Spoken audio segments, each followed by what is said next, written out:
What up, fam? Hit that like, hit that subscribe. Playoffs.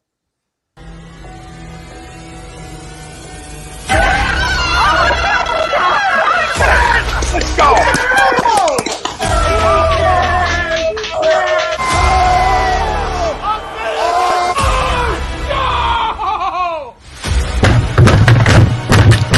This ain't the fuck like this game, he stinks.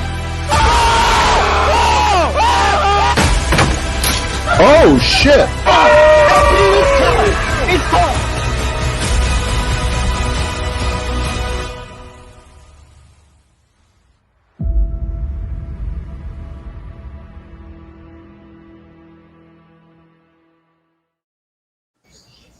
Here, and you're listening to Agree to Disagree, the flagship, only on A2D Radio. Uncle Sweeps, Nick DelGozzo, the legendary Brian Wilson, and the fucking man himself, Tom Arnone.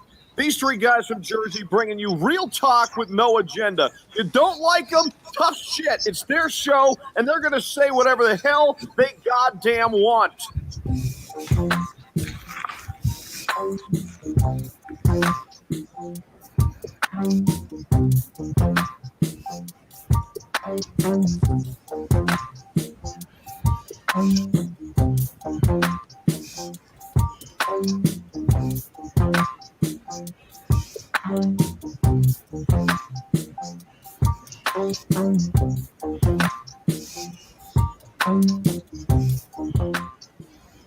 Let's go, Niners.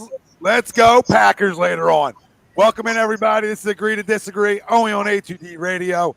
Every Sunday, we are brought to you by our doc. Make them yours. Dr. Paul Vidal, Specialized Physical Therapy, LLC. Locations in Burlington, Cherry Hill. Find them on the web, specializedphysicaltherapy.com.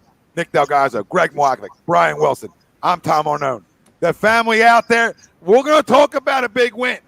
Not a clean one, right? Not the easiest of wins, but a big win nonetheless. And we're going to talk about that in a minute. That'll be our main topic of conversation. Crumb of the week, we'll do it at the end of the show like we do weekly, and it is a new year and new crumbs, right? And I think we might have our first one. But I know who my first crumb of the new year is. I think it's an easy one today. If you had your pulse on there's a couple football, out there. If you had your pulse on any football, it's sort of an easy go-to one today. But save it. We'll do game balls and fumbles. We like to do that every Sunday, so we'll give those out. Live looks around the NFL, and our main topic, Eagles, Washington, post-game. We'll discuss it. Ties into our poll question, which is brought to you by Manscaped, and you get 20% off and free shipping with the code A2D at manscaped.com. Unlock your confidence and always use the right tools for the job with Manscaped. The lawnmower, the weed whacker, the ball deodorant. What don't they have? Body wash. Get 20% off and free shipping with the code A2D at manscaped.com. Our poll question for tonight, the slow starts will catch up to the Eagles in the playoffs. Agree or disagree? Let us know. Facebook, YouTube, Twitter, Twitch. That's where we're live. Everywhere you get your podcast, we're there as well. Pound the like, hit the subscribe. Let us know where you're tuning in from. And tell me it doesn't feel good to be 9-7 right now. Somebody out there tell me it doesn't feel good to be 9-7. And before we even get into the slow starts, I'll get into the poll 1 second, is, listen, it's hard to beat a football team twice in 3 weeks, and especially a divisional team like that. It's not easy to do. It's not easy, right? I mean, everybody knew going in it's going to be a dogfight. I think anybody that thought that Washington was going to play like they did in Dallas, I think was just fooling themselves, right? We talked about it was a good coach football team. Ron Rivera's a good football coach. That they were going to be ready to compete, and they did. And listen, we've had our slow starts, especially over the last 3 weeks. And obviously, if we continue them, they'll catch up to us in the playoffs. So on that side of it, I would agree. But do I think that's a guaranteed situation to happen in the playoffs? No, I don't want to guarantee. I can't guarantee that. We've had slow starts, right, over the last 3 weeks. But I wouldn't say that's been like our MO all year, per se, that I remember slow starts. We talked about it, that we sort of had to get out of it this week. Defensively, we had a slow start. I mean, we went on a drive, right? We probably should have kicked 3 and felt good about ourselves and been in the 7-3 football game. But as long as we're playing almost sticks defense, prevent defense, right? Missionary defense, like we do early on in a football game, right? That's the trend, right? The trend is we don't scheme up well early on in football games. right? We've seen that over week after week after week where we'll let guys get comfortable and let guys get going. I don't want to let a quarterback get going. I don't want to let him feel good in the pocket about it, right? He feel good in the pocket about himself. I don't want that to happen, right? I want to hit guys early. I want to put guys on their ass early, take guys off their spots early, and it seems like that's been our biggest issue. Offensively, I'm not crowning it, right? We need more, but right, we could have been we could have scored 10 points at half. That wouldn't have been as egregious, right? It felt like where we were, right? Because we gave up points, and I love going for it. I love it. Time and place. Down at the 2-yard line, go for it. Go ahead. Be my guest, right? Go for it, punch it in. But you didn't feel like you didn't need to go chasing Washington for points, right? Because you're down 7-0. Like know who you're playing to, right? Know who you're playing. Know you don't got to go chase it. So you take the 3 there. But defensively, the slow starts, they absolutely will catch up. Will absolutely catch up to the Eagles in the playoffs if they don't play better defensively to start off games. Right, but maybe it doesn't. I mean, they played great in the second half of football games. So as much as I want to talk about the slow starts, I also want to talk about the fact that they make adjustments at halftime. They come out a better football team. I mean, I don't care who you're playing. You goose-egged somebody in the second half today. You goose-egged them. And that's a great job. And part of that is you running the football. The other side of it is, I don't know if we're going to get off the fast starts offensively because we like to throw the ball early, if we've noticed. It's what we've been doing. We like to throw the ball early for whatever reason. And then we'll sort of go and get back to our run game. I think we only had 9 or 10 carries in the first half. It's not like we, pounded the football. We threw the ball more in the first half. And actually, I didn't think Jalen threw the ball bad today. I didn't think he did. I thought he made some plays outside the pocket that were good. I thought inside the pocket he made some good throws. So honestly, when I looked at Jalen Hurts, I looked at a guy that, got off to a little bit of a faster start. So I think our slow starts are really on the defensive side of the football, right? But playoff defenses put up shutouts in the second half. And I mean, that's what playoff defenses do. So as much as I want to kill them, I think the talent's there. I just think we got to start bringing guys early on, right? And make teams uncomfortable instead of trying to not let a team go get 7 on you when they're going to go down and get 7 on you anyway if you let them go 80 yards. You know what I'm saying? Like, you don't want to let anybody behind you. Well, how about you smack somebody in the mouth early on? Maybe a turnover happens. Maybe like something like that happens. I'm cool with going vanilla against some of these teams we've been playing, but like in the playoffs, you can't do that. No, not in the first round. From the get. Not in the first round, second round, third round. Doesn't matter what round. You can't do it. Doesn't matter. You can't do that in the playoffs. Listen, barring we get in, because it looks like we most likely will be getting in. Barring we get in, I don't think the slow starts will be there as much. I would hope not. So I'll disagree. I know it's easy to say agree right now. It's an easy agree. Like it's easy if they continue, right? If they start slow in the playoffs, they'll catch up to them. But maybe it doesn't. Maybe they get down early. Maybe they're in a 10-0 football game in the playoffs and they somehow manage to win 21-17. I don't know, right? So I don't want to tell you he's going to catch up to him. Keep making adjustments. Keep coming out of half ready to play football, and nothing will catch up to you unless the only thing that's going to catch up to you is not being good enough, right? I mean that is what will most likely catch up to the Philadelphia Eagles at some point in the postseason. It's just not being good enough yet, right? That's it. It's always going to catch up to me because I'm a house money. So start slow, start fast. I don't care. Come out at halftime like world beaters. I'd more rather you start like you did this season and go on a 9-2 stretch than the other way around, right? So it's not always how you start; it's how you finish in sports. So I'm going to disagree because we can look at bad starts and we can look at great adjustments out of the half and saying, "Hey, I know we're not playing great teams, but you're watching teams in dogfights all day if you're watching football. I mean, it's just the nature of the beast. It's hard to win. You're 9-2 in your last 11. Last 11, playing good fucking football. So." Giddy up. I disagree. I don't want to piggyback right off you, but I totally agree with you. I don't care how you get it done. You got to get it done. I want to win football games. Do I like starting slow? No, I don't like starting slow. Nobody likes starting slow. I'm yelling at the TV the first 25 minutes of every game. But we have put it together. We've played great in the second half of games. I don't want to start slow in the playoffs because we're going to play a good fucking team. But, again, like Tom said, we're playing with house money here. I didn't expect us to be this good yet. Our O-line is playing phenomenal football. And to me, you just got to keep pounding. You got to pound. That's what I'll keep pounding teams. Teams are going to be nervous of us. And I know we're not in yet, but it's trending. It's trending like we're going to get in. And teams should be nervous of us because we can run the fucking football. We can. Let it be a shitty weather game. Oh, please. Let it be a shitty weather game, please. right, so you're disagreeing too.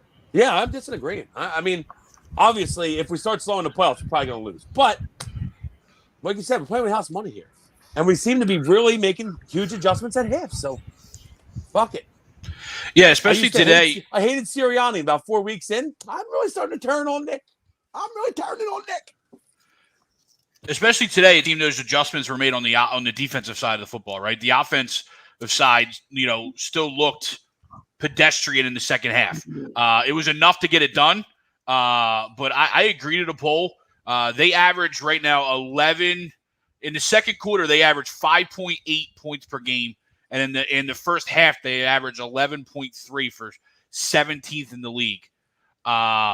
So the slow starts, Tommy, to your point, isn't always the offense.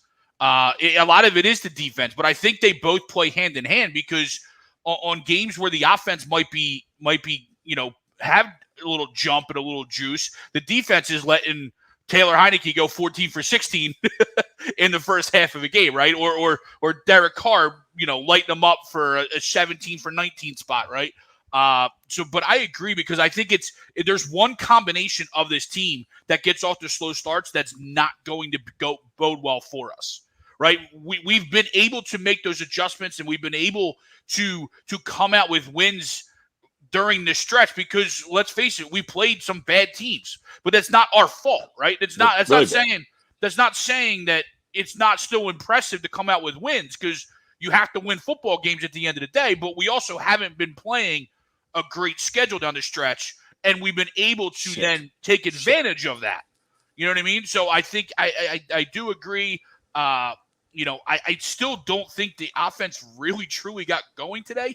We only rushed for 118 yards today, and there was a lot of plays that felt like they were missed, especially in that second half when we kind of needed to make some big plays.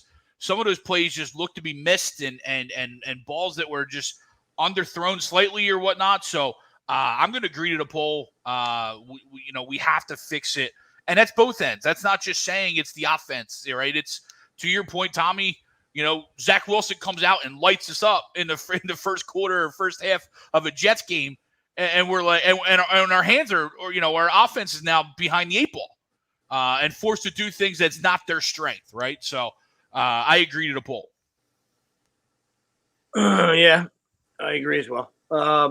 Just for everybody's, I understand Tom's points and Wilson's points and everybody's points. I don't give a shit about the schedule. And everybody plays who they're playing, so that don't mean shit to me. You know what I mean? But now you're gonna, now it's, now you're gonna have to play the cream of the crop. You know what I mean? And if you're down, like we're talking about the last 6 weeks, so today's a credit to them for making adjustments and good job. You know what I mean? Tip your cap to you, all right? But you're talking about the last 6 weeks, they're either tied or trailing at half. You know what I mean? Against teams that aren't very good. You know what I mean? So if that happens against an elite team, like that's where you worry about being down 24-0. And then you got no chance because then you got to come out of who you are. Right, and they're a team that's going to beat you up on the ground and try to get their hands on you and muck this thing up, and can they come back from 20, 18, 20 down against an elite team? Not many teams can. So I mean, that's not like,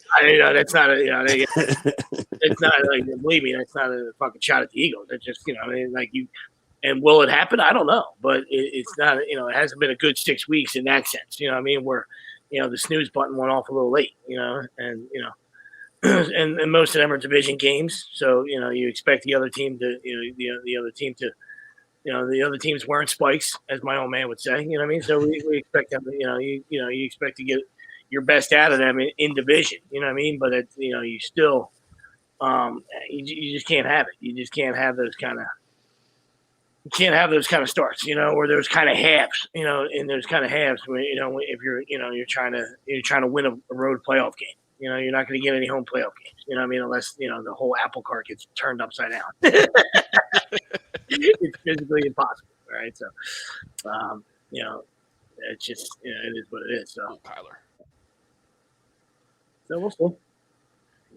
Yeah. Listen, I think it's tough to know, right? It's tough to judge. Like, I mean, what are you telling me? I'm down 10-0 in a playoff game in somebody else's building at half? Okay. right? Yeah, exactly. If it's 24, I got a problem with it. It's 24. then obviously, the slow start gives me no chance.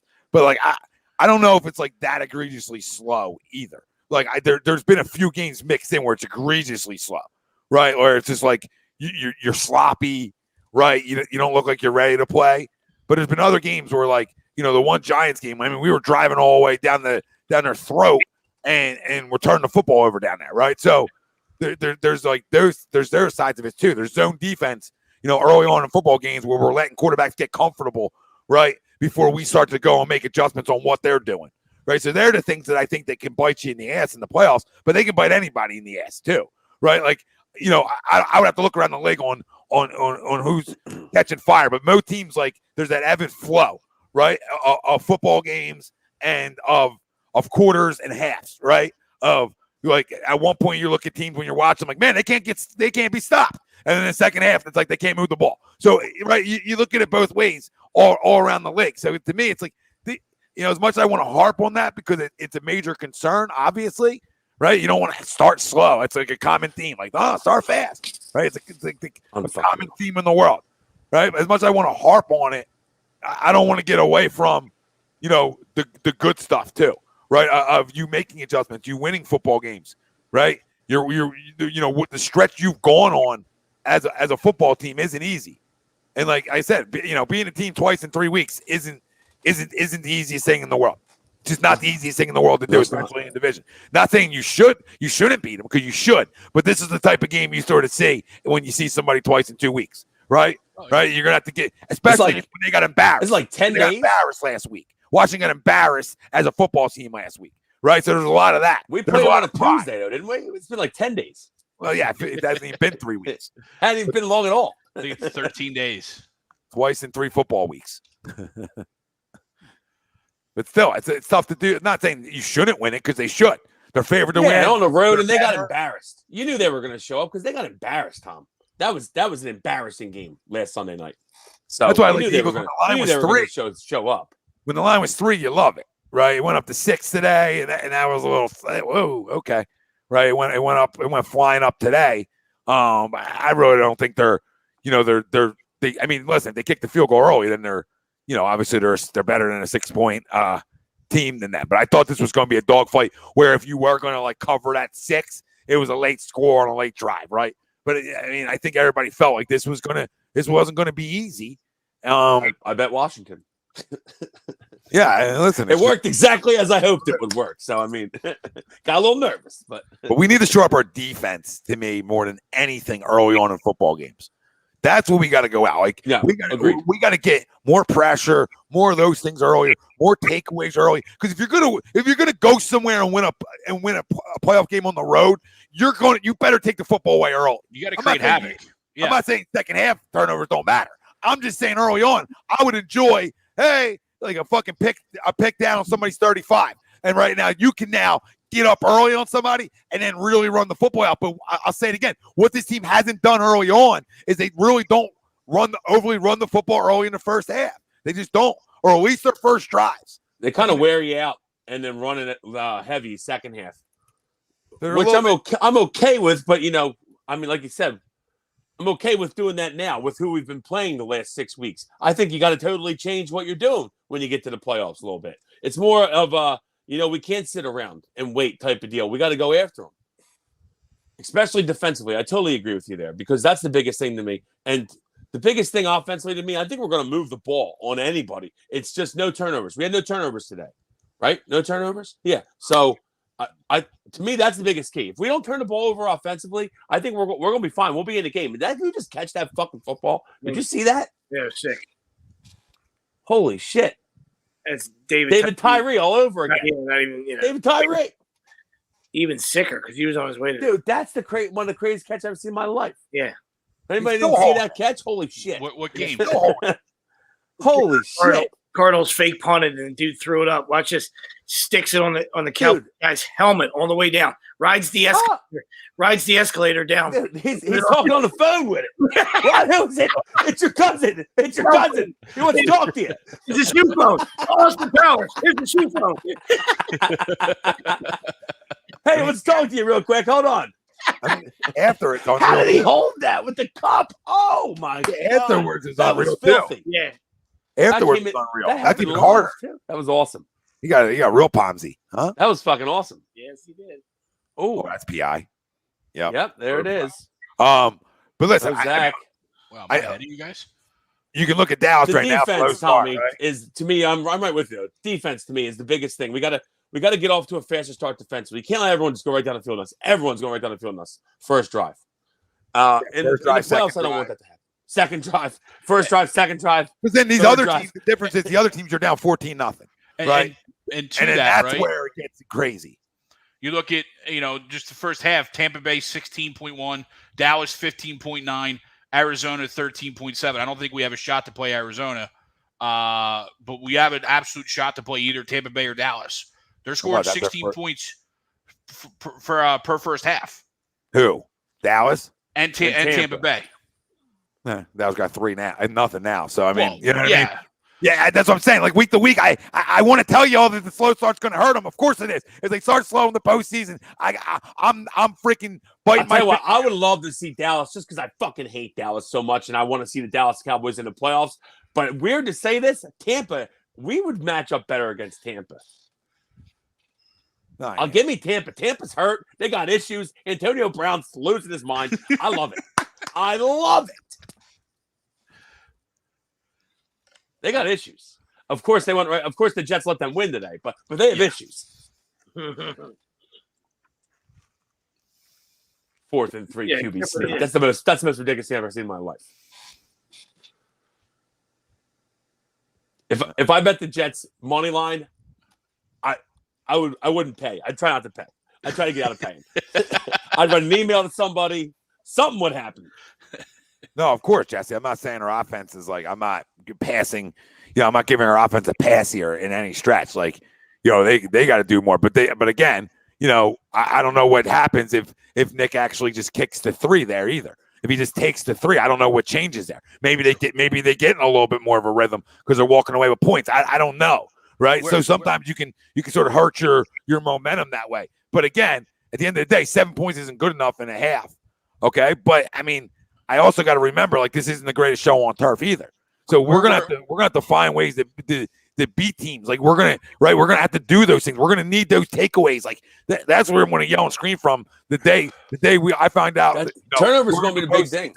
Is we got to win the turnover battle. We got to take the football away. If you're trying to upset somebody else, it's somebody else's house that's better. You can't turn it over, and you got to turn them over. Yeah, because they're better than you. Whoever you're going against is better than you. They're gonna be better, and you're gonna be on the road. Yeah, you're right. I was having stream issues. Where were we when we went for it on 4th down? Was it like 4th and goal or just 4th and short? No, it was 4th and it was probably 4th and like 2.5 from the 20-ish, right? Somewhere around there, 25. Would have been like a 35, 30. Maybe 30. I don't know. Okay. Somewhere in there. Yeah, I was having stream issues to start the game, so I didn't obviously see that. Yeah. I'm okay with going forward there. I'm not gonna lie. Like you alluded to, I mean, this isn't like, some juggernaut offense either. You know what I mean? So, we know what they do well. And that's not to, take anything away from them. You know what I mean? They got a couple guys that can make electric plays, but, at the end of the day, they're trying to run they're trying to run for 200 yards, right? So when you're a team that's built like that, right, your clock, you want to run clock, you want to take care of the football, like both of you alluded to, and eat some clock, and you give your defense, you convert third downs. I mean, today they converted like 3 4th downs, all right, but their third down percentage was like 4 for 12, which was heinous, all right, which obviously led to some of those 4th downs.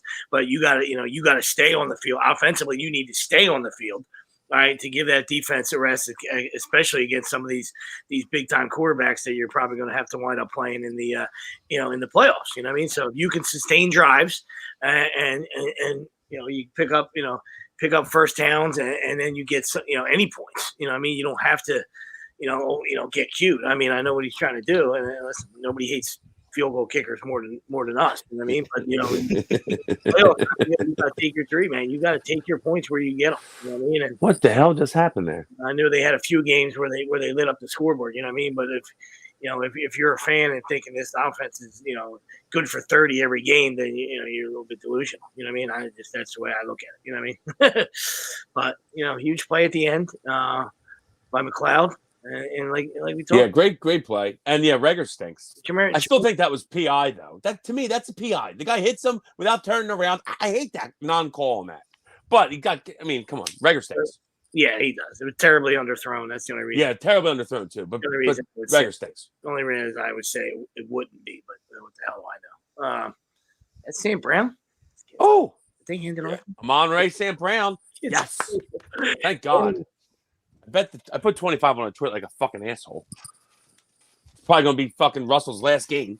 You know they're gonna blow this team out. Well, they're getting 12? 9. Okay. Knew it was high. Yeah. It was 9, yeah. Yeah. Yeah, listen, you don't have points per game might tell you that the offense is more explosive than it is. It's not that they can't score points, it's that their drives are going to be more methodical. Yeah. Their drives are going Great word. You're not going to have that 50-yard touchdown. It's just a word of the day, that methodical. Yeah, it's just methodical. That's just what they are. They want the 8-minute drive.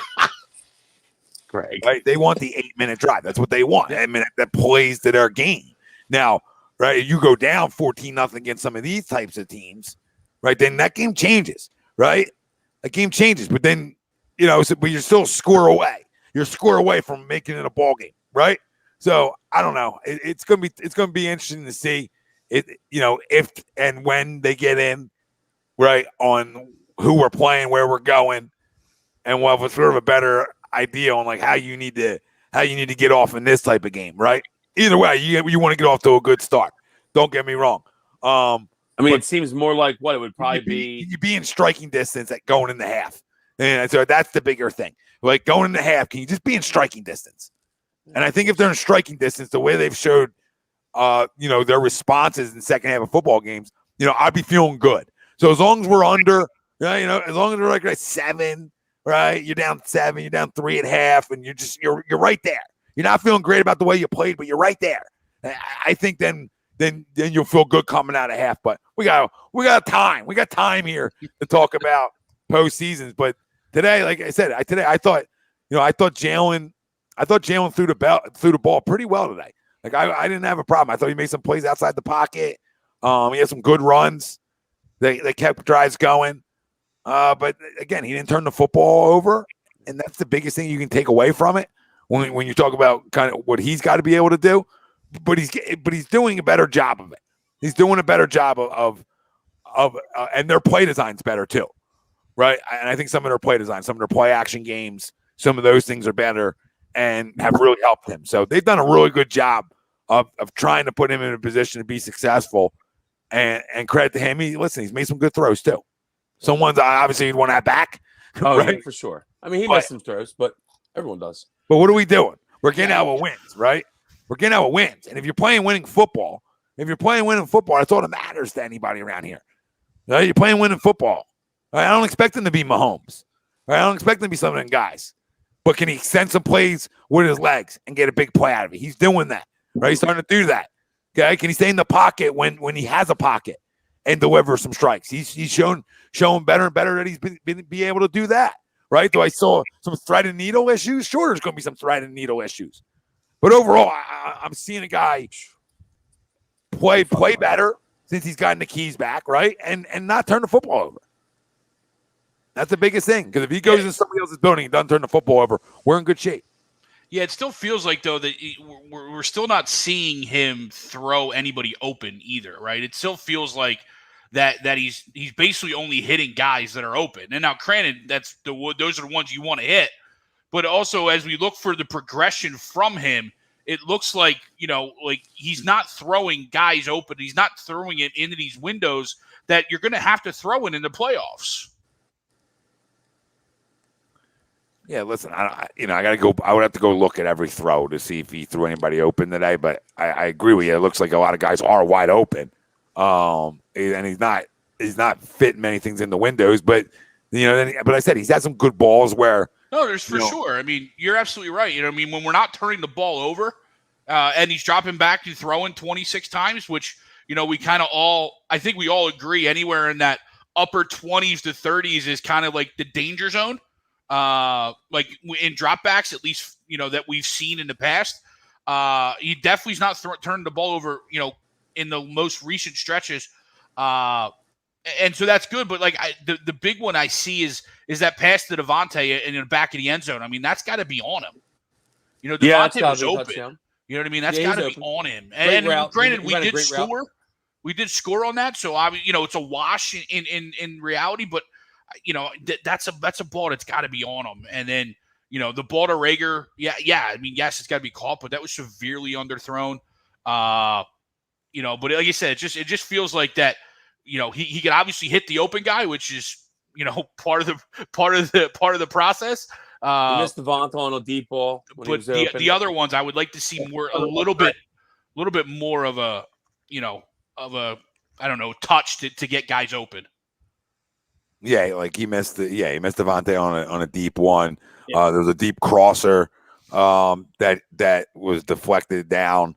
That if he puts it out there a little bit more towards the sideline, that's a catch because he has that step, right? So there is those balls, and I don't think anybody's going to run that there's not going to be those balls. But even with those balls, I mean, the guy was efficient today.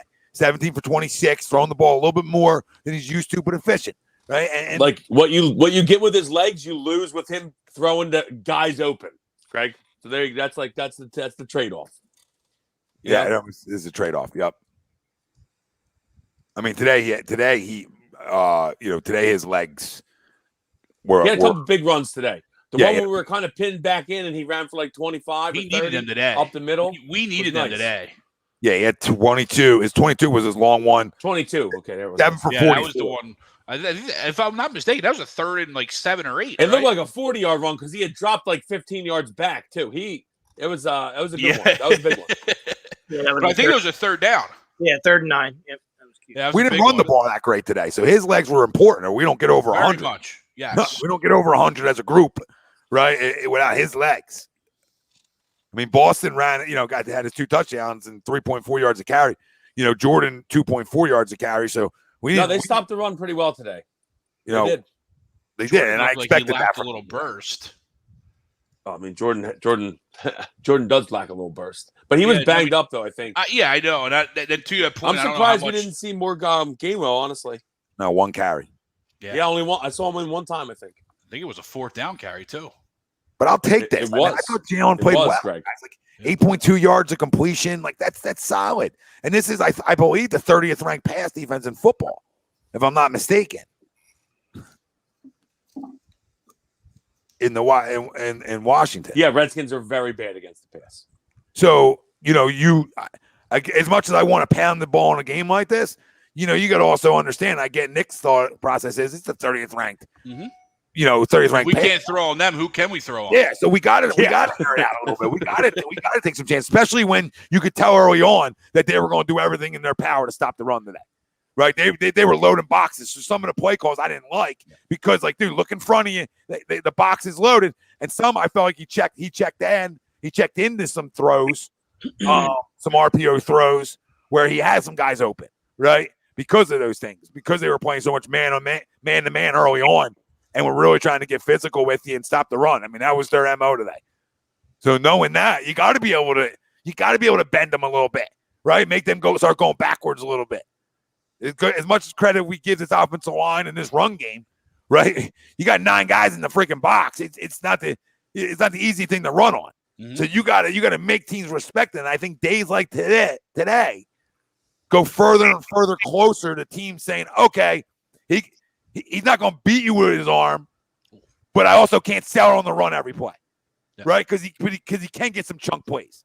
There can be some 20-yard passes in there that hurt you, right? So there is that. I think he's getting better with it. I'm not crowning the guy. He's got a lot of work to do with a lot of things still in terms of improving impressions. But I see improvements at times. And listen, this is all we can do throughout this year. But the biggest improvement is another win, and I'll take wins all day. And I know they're not a full quarterback stat, but when you don't turn the football over, right, and your legs and some of your throws, and you are the quarterback of this team, you deserve credit for those wins. Because if we weren't winning these games, we're smoking you. So, right? So Tom. If you're enemy number 1, right, when we're losing, when we win, I better give you a game ball too, right? Unless you're atrocious, right? You're atrocious, and we have like 4 picks, and that's why we win, right? But as long as you have a pulse and you're showing me you're there, I want to give you a little bit of credit too. We're winning football important games. position in sports. We're winning games. You're winning games. Listen. 214 feels like he threw for 3. I mean, we all know. we all know how that goes. I mean, 214, I felt like the guy was Mahomes today. I mean, did he throw for 500? Is that Joe Burrow over there? Is that Joey B? Right? No one. Like, that's a lot for him. But guess what? We've been begging for that, right? Dude, you got to be able to show you can handle 26 times, for goodness gracious. Goodness gracious. Like, show me you got to be able to drop back 26 times, or the whole country knows it's too much run. And as you get deeper here, right? Last thing, boys, and then, hop in. The last thing is, as you get deeper here in this gauntlet and teams get better, right? The run defenses get better, right? Some of those things get better. So you have to be able to make guys respect your arm enough. Yeah, absolutely. And especially you look at today with the way, we did struggle to run the ball. Now, whether that's, their defensive line, which we know is very skilled, or just, maybe we did, miss Miles and then that 2-headed monster. Not necessarily Miles alone, but that change of pace that him and Jordan give each other, right? So if we don't think Miles' burst matters, it absolutely does. Like we're sort of assholes too. Like as much as I'm critical of the guy, like his burst matters. Yeah, I agree with you, Greg. Yeah, because then you're relying on Boston Scott, and we all love Boston, but he's not a bell cow back, right? He's that change of pace guy. He's that guy that comes in, can scoot you for a couple yards, but isn't supposed to be an 11 to 15 carry guy. Now we're able to do that against Washington and potentially Dallas next week because the game potential. I mean, today mattered, but it was our only option. Next week is just going to be a matter of, hopefully lining up and just playing. But we obviously going to have to fix that going in because you're right, Tom. Going into the playoffs, if it's Jordan Miles and Boston Scott, we know Jalen's going to have to throw the football because they're going to load up. Yeah, you're going to need, I don't know if Miles is going to be back by the postseason. His Jordan Howard. Yeah, I didn't want to be the guy, but yeah. He confused me at first because he said all 3 of them. Jordan Miles, Boston Scott. I was like, wait, what? Jordan Miles. Jordan Miles. We love it, Jordan Miles. I was so all 3 are healthy, or yeah, love it, Jordan Miles. Depending on the matchup, like that's when you're going to have to do things, and that's when that's all we were saying all year was like, listen, as much as you do one thing well, PI. As much as the Eagles run the football well, there's going to be times where I know Wilson was saying earlier. I'm not saying he was like saying that he would love be really ecstatic to play Brady. I mean, I understand they're banged up, but you got the GOAT and you got they're tremendous. They stopped the run tremendous. Yeah, they stopped the run. Their DBs, their backfield is their secondary is a little banged up. And very susceptible. So. But doesn't mean you can't do it. It's just, like I said, it just depends who you play and what kind of game plan you come in with. And then, making if it's them or Green Bay, I'll take them. Making those checks at half, making those adjustments at the line of scrimmage, where you can check out of something. If you don't, if you see, you see the box is full, like, hey, feel free to check out of it. So be curious to see, shitter's full. How a lot of these young guys, react to playoff atmosphere, but especially, the most important position. So we will, we'll see, we'll see how Jalen can, what kind of adjustments he can make and how he can, find a way to put it, make his imprint on a game, with his arm, if need be. But even if you're running the ball for 200 yards, there's still going to be times where we talk about where you're going to have to make, at least, obviously if you're running the ball that great, you might not, but you still probably got to make 5, anywhere from 5 to 5 to 8 really, really good throws. Yeah. A game where that might move the chains or might get you 6, so you gotta, there's, and like I said, I'm not saying he can't. I'm just saying like that's, we're gonna see, we're gonna see, what kind of, kind of flexibility and what kind of adjustments they can make as an offense if the run's not working. You know what I mean? Because you don't want to abandon it. You know what I mean? But you get into the second quarter. Let's just say you get into the second quarter and it's not there. You're like, oh man, that was a rough quarter and a half right there. Like we gotta we gotta figure and depending on the score, you don't have to jump out of the boat completely. You know what I mean? But you're still gonna have you're gonna have to find another way to get some points on the board.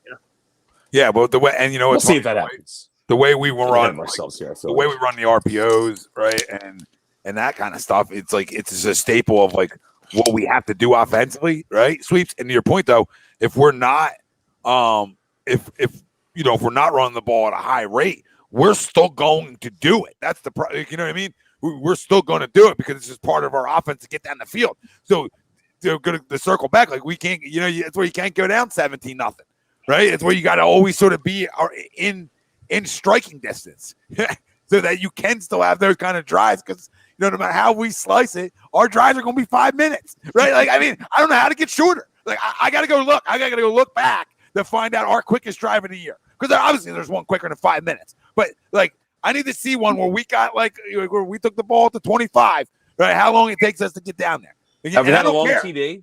Like, I like scoring like this because it takes time off the clock and it helps your defense that isn't the 85 Bears, right? So I like the way it's set up like this. I prefer this. Keep my defense off the field as much as possible. Even if I have an upper echelon defense, I like to keep them off the field because then they're even better. Make sense? When they are on the field. So any way you look at it, I love this style. But we're not the team that's going to strike you, and go in a minute 20 and boom. Hey, we're up 7-0. Not saying we can't. It's just not really our MO right now. I think it's Devontae grows and Dallas grows and some of those things. I think we'll have more of those strike abilities, right? But right now, this is not who we are. One, because we don't have, there are only two guys we have on the outside. The rest of them they're just around. You know what I mean? They're around. So we don't have a ton of firepower to really hit you deep. That's where Jalen getting outside the pocket and getting some of these chunk plays, right, boys, in the air has been so important these last 2 weeks because he has to. You got to get that 20-yard throw on the run, right, when things break down. Because that's your biggest asset, Jalen Hurts. Your biggest asset as an athlete to your the athlete you are is, hey, I can extend stuff. I can use my legs. And not even talking about running. I can just use my legs to extend, and I got a 20-yard pass. Because now guys are starting to catch on. And you see the camaraderie in terms of, and the cohesiveness between guys when he scrambles out. That scramble drill is now starting to get better, right? Greg Ward had a good catch on the scramble drill today, right? That scramble drill is getting better because now the receivers are getting more used to, I might not get it in 3 seconds, right? It's not 1, 2, 3 ball, right? It might be, I might get it in 12 seconds. So if I want to have a career like a Tyler Lockett, right? Run around. Run around. And the other thing to that point, Tommy, is he's also throwing the ball on the run a little bit more than he had earlier on. Right, early on in the season, he would just tuck those and run, and all credit to him because they were usually big chunk plays there. But now he's keeping his eyes downfield as he's escaping the pocket to try and hit some of these chunk plays. And I think those are huge sweeps. I think we're all on the same page. Is we're not a quick strike offense, and that's okay. But and it kind of goes back to the poll question and kind of what we've seen the last couple of weeks is. Thankfully, we've been in striking distance with these teams because we've been able to still play our brand of football to get back into the game because we can't, as of right now, we haven't shown the ability to go down the field in 3 plays because we can obviously throw the deep ball as effective as other quarterbacks and teams. No, and this is the thing too, right? John's right, and thank you for the super chat, brother. Carson, who? Jay Kills. Yeah, I hear you. But Carson had a rough day today. But we got John's right. We got to be underneath. They killed us. And had me nervous that last drive, and it's sort of what we do early on, right? It's like sort of our MO defensively. We're giving you everything short and underneath, and playing sticks and keeping everything in front. And then next thing you know, you're down 7-0. Now, the opposite of that, what can happen during the playoffs is not the opposite of it, but how that affects you offensively, right? Because you're like, oh, well, how's it going to affect it? Listen, because now other teams are going to go on long drives against you and keep your offense off the field, and they're going to start dictating stuff, right? So at some point, you're going to have to get pressure, and you see, like any other team in the NFL, when we're getting pressure and getting home, everything looks better. But early on in football games, we get zero pressure early on in football games. It's amazing. I think there was a bunch of spots, too, in this game where it's 3rd and 1, 3rd and 2, and they're an obvious rushing, formation, and we're just, rushing our 4-down linemen. Like, are we going to bring pressure? I know we're not a huge blitz team, but I would love in a 3rd and short situation to stuff the run one time. It felt like they were getting first downs at will, for a lot of portion of that game with those short 3rd and shorts, and those are huge downs, especially on their side of the field where you're forcing a punt, and then you get them another 4 downs, and I just wish part of that slow start from the defense, at times, and Tommy, you're absolutely right, is that reluctancy to do anything outside of the missionary, right? Is to bring a little pressure, bring an extra guy or two to try and stuff that run. I mean, who was really going to beat us today over the top, right? I mean, there was really no threat deep for them. So you let Slay play McLaurin, you let Avante, who I think had a great second half, play the other one, and Nelson, who just missed the ball late in the first half to Mims. But you let those guys play one-on-one, and you bring an extra guy or two and stuff them, because I don't think they were going to overthrow us tonight. Yeah, the only thing I disagree with, Nate, is, he said I was way off to believe they could keep that pace. No, you're not. I don't even think it was. I don't think it's even much as a loss of Sanders today, right? The issue today is they're 2 guys up front in the middle in Payne and Allen just had a problem on national TV, and both of them guys are extremely good football players, and both defensive tackles, and they're extremely good. So you had to expect that they were going to create some problems today, right? You had to expect that those 2 guys were going to have a little chip on their shoulder today. That's all, right? And I think those 2 guys and their defense played with a little chip on their shoulder after they were embarrassed last week. Not only on the sideline incident, but everything that took place. I mean, I expected a team that was going to come in and be physical today. So I don't think they had 8 in the box pretty much the whole game too. I don't think you're off base to say we could keep up that pace at 200 because that's just what we do, right? But I still expected them to be physical. I don't think it's much of it's the Miles loss. I think next week we come out and run for 200 without Miles. We did it without Miles. So, that's when we started our 200 pace was without Miles. Now, I'm not saying we didn't miss Miles because we do, right? That's just common sense. We don't have a lot of explosiveness. Any explosiveness that we can have is a win for us. So we definitely miss Miles, but I don't think today was really – I think Miles gets beat up just like the rest of these guys do. Yeah, I mean, you expected their best shot today. Not only is it the NFL, it's they're at home. Ron Rivera is a tremendous coach. He played in this league, well respected. That's the biggest thing. When you lose the locker room and the guys don't respect you, and that's when they lay down. So last Sunday was an absolute train wreck, embarrassment. On national TV, it was awful. So at least I expected that effort out of them today. So. A tough, hard fought, football game. I give the Eagles defense credit. This first drive, with like Tommy said, you play a little, prevent or whatever they like to do, and it's 7-0 before you blink, but 16 at the half. Dude hits a monster field goal, before the half, and you're down 9, and then. Whoever you're playing, you throw a shutout out, and that's hard to do. And for me, the play of the game, and he's Riverboat Ron, and listen, I'm with you, Ronnie. Like I can't reiterate enough how much I hate kickers and punters. But midfield, 4th down, 7 minutes to go. That's probably a punt if you're not Riverboat Ron. And then if you back up the Eagles, you got to make them drive out of there, and you're still in a 1 point game. You gave them the ball there. Tremendous job by the Eagles defense. Not taking anything away from them. But then that gives you the short field where it allows the Eagles to tack on and make it 4, where a touchdown's got to beat you. And you really don't think that Tyler Heinicke can do that. All right. And he obviously showed that he can't. All right. But if you're down 1 there, that's row cherry. Now, this isn't a what if, woulda, coulda, shoulda, would. I'm just saying, like, I thought that was the biggest play of the game for me was that 4th down stop at midfield. Yeah, and guess absolutely. what? Guess what? If you would have taken your 3 earlier, right into the woulda, coulda, shoulda, then you wouldn't even, right? You would have put that 7 over their head there too, right? So then you would have forced them to have to go for it in that situation, right?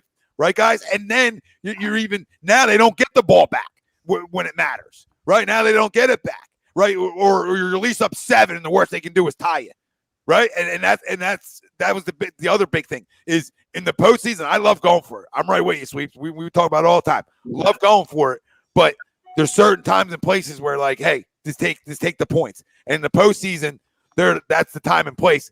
Again, unless you're on the 1 or 2 yard line, right, with your offensive line, and you want to jam one in there, go right ahead. You know what I mean? I'm not going to stop you down there, because down there I got a great chance for 7. You know how many times you get chances for 7, right? So I love down there. But anything outside of there, unless you're talking inches, right? Unless you're talking inches, don't take momentum away, right? Don't take momentum away from your football team. That's not showing a lack of confidence in your offense. That's saying, hey, we're in the postseason and we're going to take 3. We're going to take the 3, because that 3 is going to come back in some fashion to bite us, or it's going to come in to pay off for us. Well, no, Tom, you're absolutely right. And what we've seen through this last stretch is when, taking those points is our defense has been, for the most parts of games, right? When they finally start to turn it on, second halves of games, our defense has been our strength, outside of our running game. And they've allowed us to come back in these games, right? Because we start slow on both sides of the football. They allow us to come back. So, Tommy, you're absolutely right. There's situations where you're going to need to take those points because you know that your defense is going to, at least hold them to 3 at worst, right? So then you're back in an even game, going down the stretch. So, I definitely think that you absolutely have to take the points in the right scenario in the playoffs because our defense has been so good, especially in the second half of games. Yeah, the first quarter of a football game. Like Green Goblin saying, first quarter of a football game. Take your 3 right there. You're not chasing nobody. You're not chasing an offensive juggernaut. And even if you are chasing an offensive juggernaut, take the points because it keeps you in. Yeah, because it keeps you in it. Because in 7-3, you're in it. They go down, kick a field goal, right? Then it's 10-3, and you're still a 1 score away the whole time, and it makes you feel like you're in a football game. That's the big thing. Because if you feel like you're in a football game, then you can still dictate how you want to play a football game. Make sense? I'm okay with them going for it there, honestly. I know I understand what everyone's saying, but it's against to me. You're playing a team that you think you're better than, that you want to flex your muscle on. I'm okay with going it there. You think you have more chances now in the playoffs on the road against a team that's better than you? I'll probably kick the field goal. So it depends on who you're playing, in my opinion. No, it absolutely depends on who you're playing. But listen, gutsy, tough win for this football team today, because we talk about tough 2 times in 3 weeks. Divisional team, and to go get a win, and then you got to go down to their place. And we always talk about going to Washington. Usually dog fights down there, and it was nothing new today, nothing new, same old. And you're able to get away with another win, and that's the biggest thing: is win after win after win after win, right? And they pile up, and you start learning how to win football games. And here we are as a team that not many people thought had any right to talk about the postseason. First year head coach, etc. Right, and here they are knocking on the door, right, hoping to go somewhere and steal somebody's lunch money. Knocking on Niners interception, and then looked like they fumbled it back to Houston. We need the Niners to win, by the way. Down 7-3. Trey Lance looks good. Could have guessed that.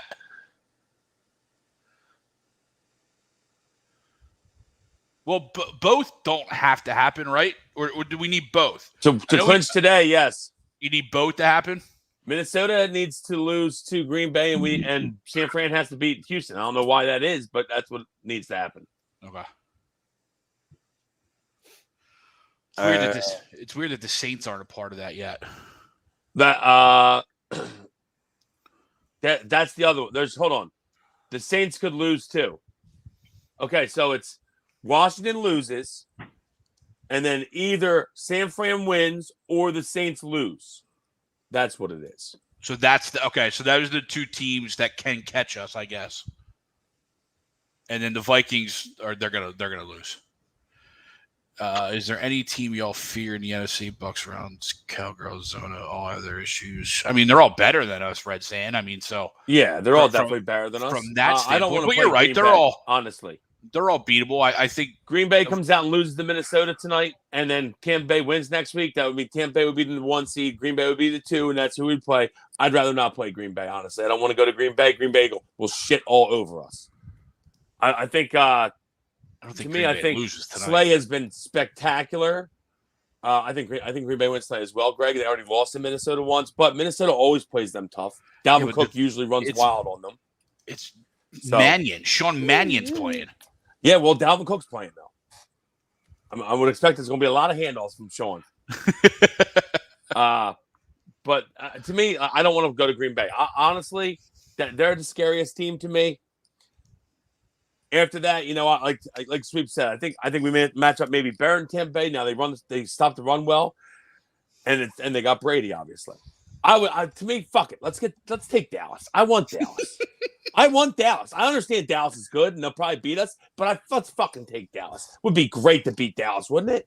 Oh, that would be awesome. It'd be glorious. It'd be a tough week if you lose to them. Yeah, whatever. We're not expected to win at that point, Tom.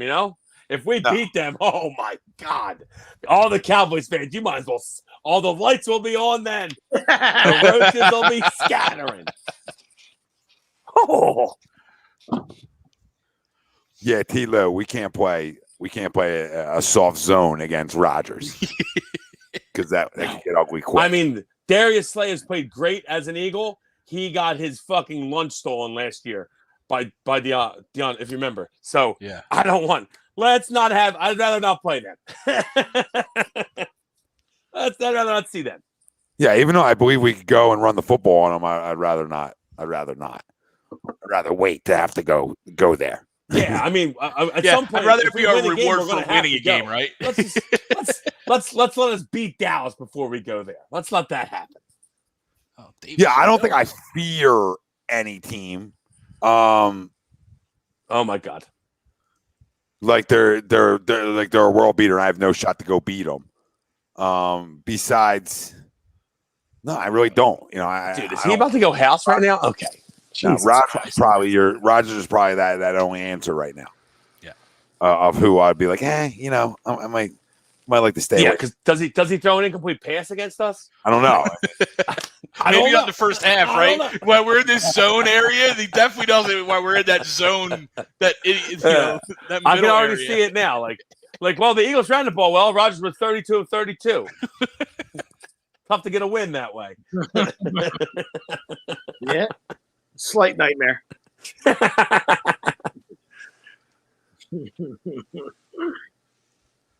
Yeah, I definitely would rather take the option of Aaron Rodgers after potentially winning a game, right? You know what I mean? Like, okay, we'll go get our ass beat here. We're good. But even then, though, you're winning the game. You're playing really well. So, touchdown, Niners. Yeah, I listen. Q, I agree. It doesn't really matter who we're playing because you had the. It is house money, though. Q is completely right. House money. No one expected us to be there. I didn't expect us to make the playoffs. I know Tommy had us in, but hey, Tommy looking smart. Can we get that 10th win for Tom? Is the question. To that point, though, I completely agree. Does Dallas play next week? If Dallas loses to Arizona today, Dallas needs to win next week, right? Or no? I don't know how it works. Well, they already have the division, but seeding wise, I think so. That's the biggest thing is seeding. You don't get the buys out of the question, but you want to be the 2, the 3,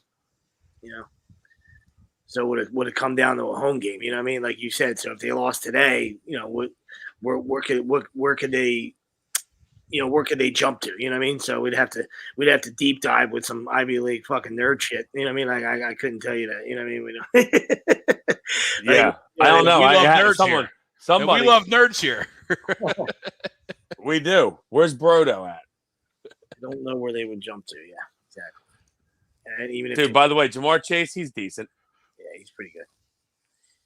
He's not bad. How about the first touchdown? How about the gear he put on? Oh my Woo! God. Lord, he's pretty quick. Holy shit. Holy shit. Bill, I'd rather get in right now than worry about the 6 seed or 7 seed. I'd rather get in. So I would rather just them win, us get in, and not have to worry about Dallas week 18. Yeah, again, I just want to get in, Bill. Rather prefer not having that game matter. Just, because that could go 2 ways. It could be pandemonium or it could be a sad off season. Yeah, because I remember one time when we beat them, it was great for us to get in the playoffs and then not to. They probably would want to return that favor. Be my guess. JP, my question is, why are you here? I'm not even going to pull up your comment. Then why are you here, though? Why are you still talking? If you have such a problem with the one show that you decide to tune into, and I don't know how long, and all you've had is fucking ignorant comments. So, right, because what? Because I haven't seen a comment. Pull one up. I would rather not, because he doesn't deserve that. He just deserves then stop commenting, stop watching. Nobody's forcing you to be here. Ain't a train station, right? Don't need to announce your departure. Don't need to didn't ask you. Nobody Share asked the show, man. Critiques.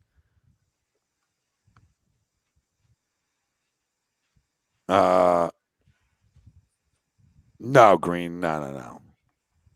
Doesn't give us home field at any time, at any point. No, Dallas has already got the division. Absolutely not. Yeah, we don't. We have pretty much no chance to play at home in the playoffs. Our only chance would be is if we got the 6 seed and somehow it was us against the 7 seed in the NFC Championship game. So basically, again, no chance to play at home in the playoffs. Yeah, I got it. We got tiebreaker. I think it would more than likely be, obviously, if Green Bay wins out, they get the 1 seed. If they lose tonight, then it could be a jumbled fuck. Then who knows? But it's probably going to be Tampa or Dallas, right? Tie, loss or tie, because the other 2 didn't happen. If Green Bay ties, I think if they lose, they obviously have to win next week too. Umberto, absolutely been a way better road team this year. We have. Than at home. So that's always a plus. And that's saying something from a first-year head coach and a first-year full-time starter, right? I mean that's something to say. That they're good on the road. I wish, especially early in the year, now that we look back and seeing where we are, that we were a little better at home. but we'll take the wins wherever they come. Yeah, 6-3 on the road. So it's a good year on the road. Absolutely is. Could be. Could be Eagles. Bucks on. I can't believe this fucking Chargers team's going to blow this team out today. I hate the Chargers so much. I really do. I know they put every game's close, and then today I hate them. Today I got the 8.5, and it's a fucking blowout. Every I hate them. It's a 1 possession game. I hate them. I bet them last week. They let Houston Texans go up and down the field on them. Just a joke, absolute joke. Yeah. Well, the most realistic team, Ben, you're probably going to get it. You're most. It's probably going to be Dallas or Tampa. Unless Green Bay loses tonight, then it can be, then it gets flipped on its head. Well, no, because the Rams are still ahead there. The Rams are ahead still too. So what? Dallas, Tampa, or the Rams? Yeah, they all got what, 4? Yeah. Yeah. The Rams need Arizona to lose today, clinch, so they can clinch the division. Mm-hmm. They're obviously in. They play each other next week or no? What's that? Who plays next week? Do the Rams play Arizona? No, Niners. Oh, okay. there's still a lot to go on here on who's going to play who. So I can't tell you who I would. Yeah, because everyone plays a division game next week, right? Yeah. Didn't they make it like that? So all the final week games are all division games? Correct. Yeah, probably took a page from MLB. Everybody plays at 3:30, so you can try to keep the integrity up. Yeah, so it's hard to. I mean, yeah, too late after the Jets today.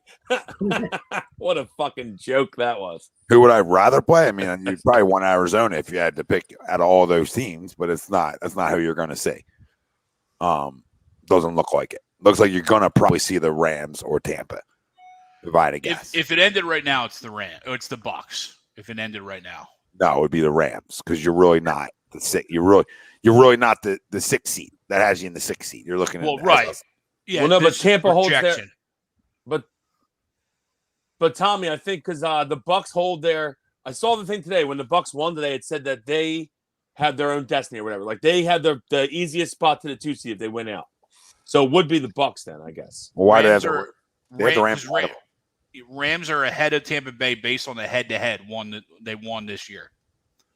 Minnesota's ahead of New Orleans based on common games record. And then the other ones don't matter because they're below us. So that's an interesting one. I think that's a tiebreaker that obviously we're not used to and whatnot. It's that common game record, which I think is why last week when the Vegas won, that helped Dallas clinch. Remember that AFC game? We were all trying to figure out like how did that affect the NFC playoffs? I think it was that common team record for whatever reason. That's weird. I thought I went to divisional. Wick, did you pick him up or did you leave him go? Or conference record? I'm sorry. Wick, I'm thinking Milton was an okay pick too. Milton Williams, he's played well. Yeah, he really has. I know we talked about that a couple weeks back, but I think he really has. Heard his name a couple times today, so it's always a good thing. Yeah, he's shown flashes in Jannard certain Avery parts had of the game. Filthy play today. Yeah, the sack that Jannard Avery had today, where he completely blew up the center, followed through for the sack. Beautiful play. TJ Don't see much of Jannard Avery. I like to see him on the field more, honestly. TJ Edwards has been playing great for weeks, man. You know what I mean? Singleton looks like a pile of shit out there. Edwards is good. TJ Edwards, he's had a couple monster, he's had a good year. I'm saying like a couple really monster weeks last couple, 13 to 15 tackles. Yeah, I think last week, you're right. I think he had like 15 tackles last week. Yeah, 13 today. Yeah, Edwards has been a bright spot, right? You're looking at finally someone and Sweat played well today. I think Sweat got to the quarterback a couple of times, which is obviously something we've been asking for him. Oh, there you go, Ethan. Which we've been asking for since he signed his contract, right? Yep. Right, yeah. Somebody said his best game of the year. Yep, I agree. But Singleton has so many tackles. Yeah, Singleton's a bum. Yeah, I'm not a big Singleton guy, even though he's always stinks. That sheet. He just lets guys. That last drive there, the only reason it got close is because Singleton let 3 guys just run right in front. They pass right by your face, Alex. Pick them up. Oh, Devlin says sarcasm. Yeah, I mean there was a play earlier in the first half too, where he took the wrong angle to McLaurin, and McLaurin just goodbye. Like, come on, man, that's gotta be stopped for a shorter gain than the 15 yards that he got.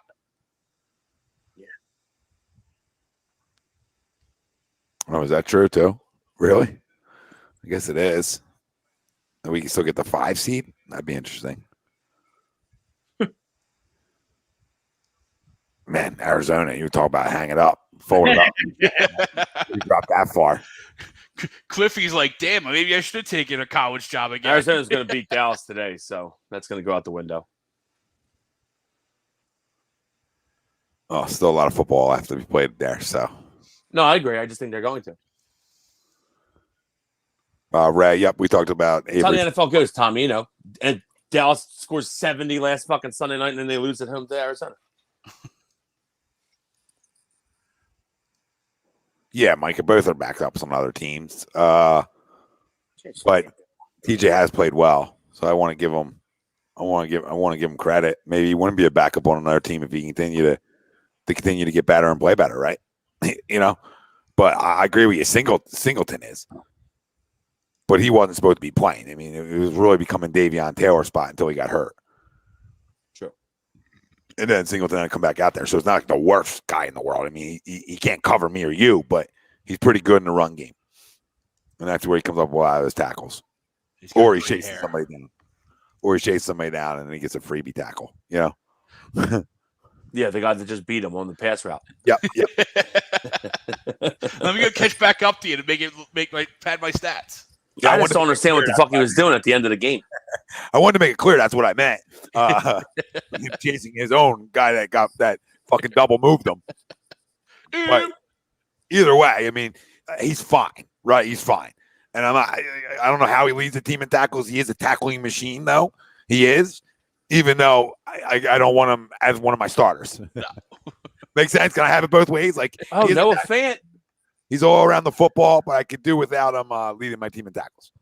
Ever be on the field? I mean, listen, I think that guy's a tremendous backup special teams linebacker guy you probably want to have around. Right? Singleton? But it sort of ends there. That's why. Yeah, he shouldn't be on the field starting at all. That's why Davion was starting. Got hurt as soon as he's a bum. Are there people in the chat that are trying to say he's a good player? No. No, nobody is. We're just having a conversation. Okay. I felt like you were defending him, like people were trying to say he's a good player. No. He's fucking bum, guys. All right, people said last year. People loved him last year. I'm okay. I'm okay with him playing special teams. You need special team players. 53-man roster. Hey, guys go down. He's an okay backup, like you said, Tom. He's not a starter. Joe, listen. I mean, I know he hit on Smith and Dickerson. It looks like so far. I mean, it's not hard to hit when you go there and you pick guys from that tree down there. It's not hard. It's pretty easy to hit, right? In the first round, it's pretty easy to hit if you're going there first and second round. Those guys can usually play. They're usually pretty good football players. I was going to make a comment there, and I stopped myself. I'm happy I did. Yeah, I'm happy you did too. But those guys from Bama usually come ready to play. There's first. Yeah, no, you're right. They do. I'm not saying everyone does. There's always going to be misses, but the majority of those guys. I was going to make a speeding comment. Yeah, outside of Ruggs. I mean, the rest of those guys. He even could play for a minute. I was going to say he looked like he was going to be a decent player too, but. That's why we yelled for them to go. Poor decisions. Because we're like, okay, you can go to the school a couple times, Howie. So you have a couple, like at least like winning type players on your football team. Because that's the best thing I can say you take from getting Bama guys on your team is obviously you're getting some winners. That doesn't always translate, but it's pretty good to go get a first and second round. Oh my god! Oh my god! Right? I bet the Lions. Good pick on that. Good pick on that. But right, guys. I mean, it's not saying it's easy. I bet Tim Boyle today. But that was a good problem to have. Everybody was upset about the Dickerson pick, and we all talk about if he was healthy. It ain't a mess. And he's been healthy. Yeah, he's stud. And do you just keep him at guard?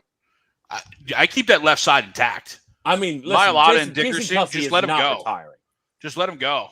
Jason Kelce might be having the best year of his career. There's no way he's going to retire. And I think I remember reading somewhere he's due like a $20 million bonus next year. Fucking give him 40. Well, but so he ain't retiring and giving that up. Like he's not going to retire. He's playing too well to retire. Yeah, but to your point though, I keep that left side intact. Mylotta and Dickerson, just let him go. Maybe the biggest play of the game because Boston Scott, the fourth down TD to Boston Scott. Not the one where the first one, Kelce made a great block and got to the linebacker so Scott could dive the end zone. The second one, Kelce stepped on Hurts' foot, almost was disastrous. Yeah, it almost was. That was a great pitch by Jalen. And I think the play before that is when Howard stepped on Malatta's foot and slipped. Tripped over Malatta, yeah. It was Malatta or Lane. It was one of the two. I think it was Malatta pulling. Yeah, it was Malatta. You're right. But whatever, he tripped over his foot, or he would have been walking in for a touchdown. So, but listen, it was a very good draft, and you hope that you go in the next year and you can build off of that, especially being a playoff team. And that Yeah, was and especially with the fact that we're going to have some picks. But we that's should what I'm definitely we should be able to upgrade big time. Oh, what a ball. I'll go get the other wide receiver from there too while I'm at it. You know what I mean? I go get a D. I need a D end. I'll go right back to that well again. I'll go right back Jamison to the Williams? Bama well. Okay. Yeah, I'll go right back there. I'll go right back there. I got 3 of them.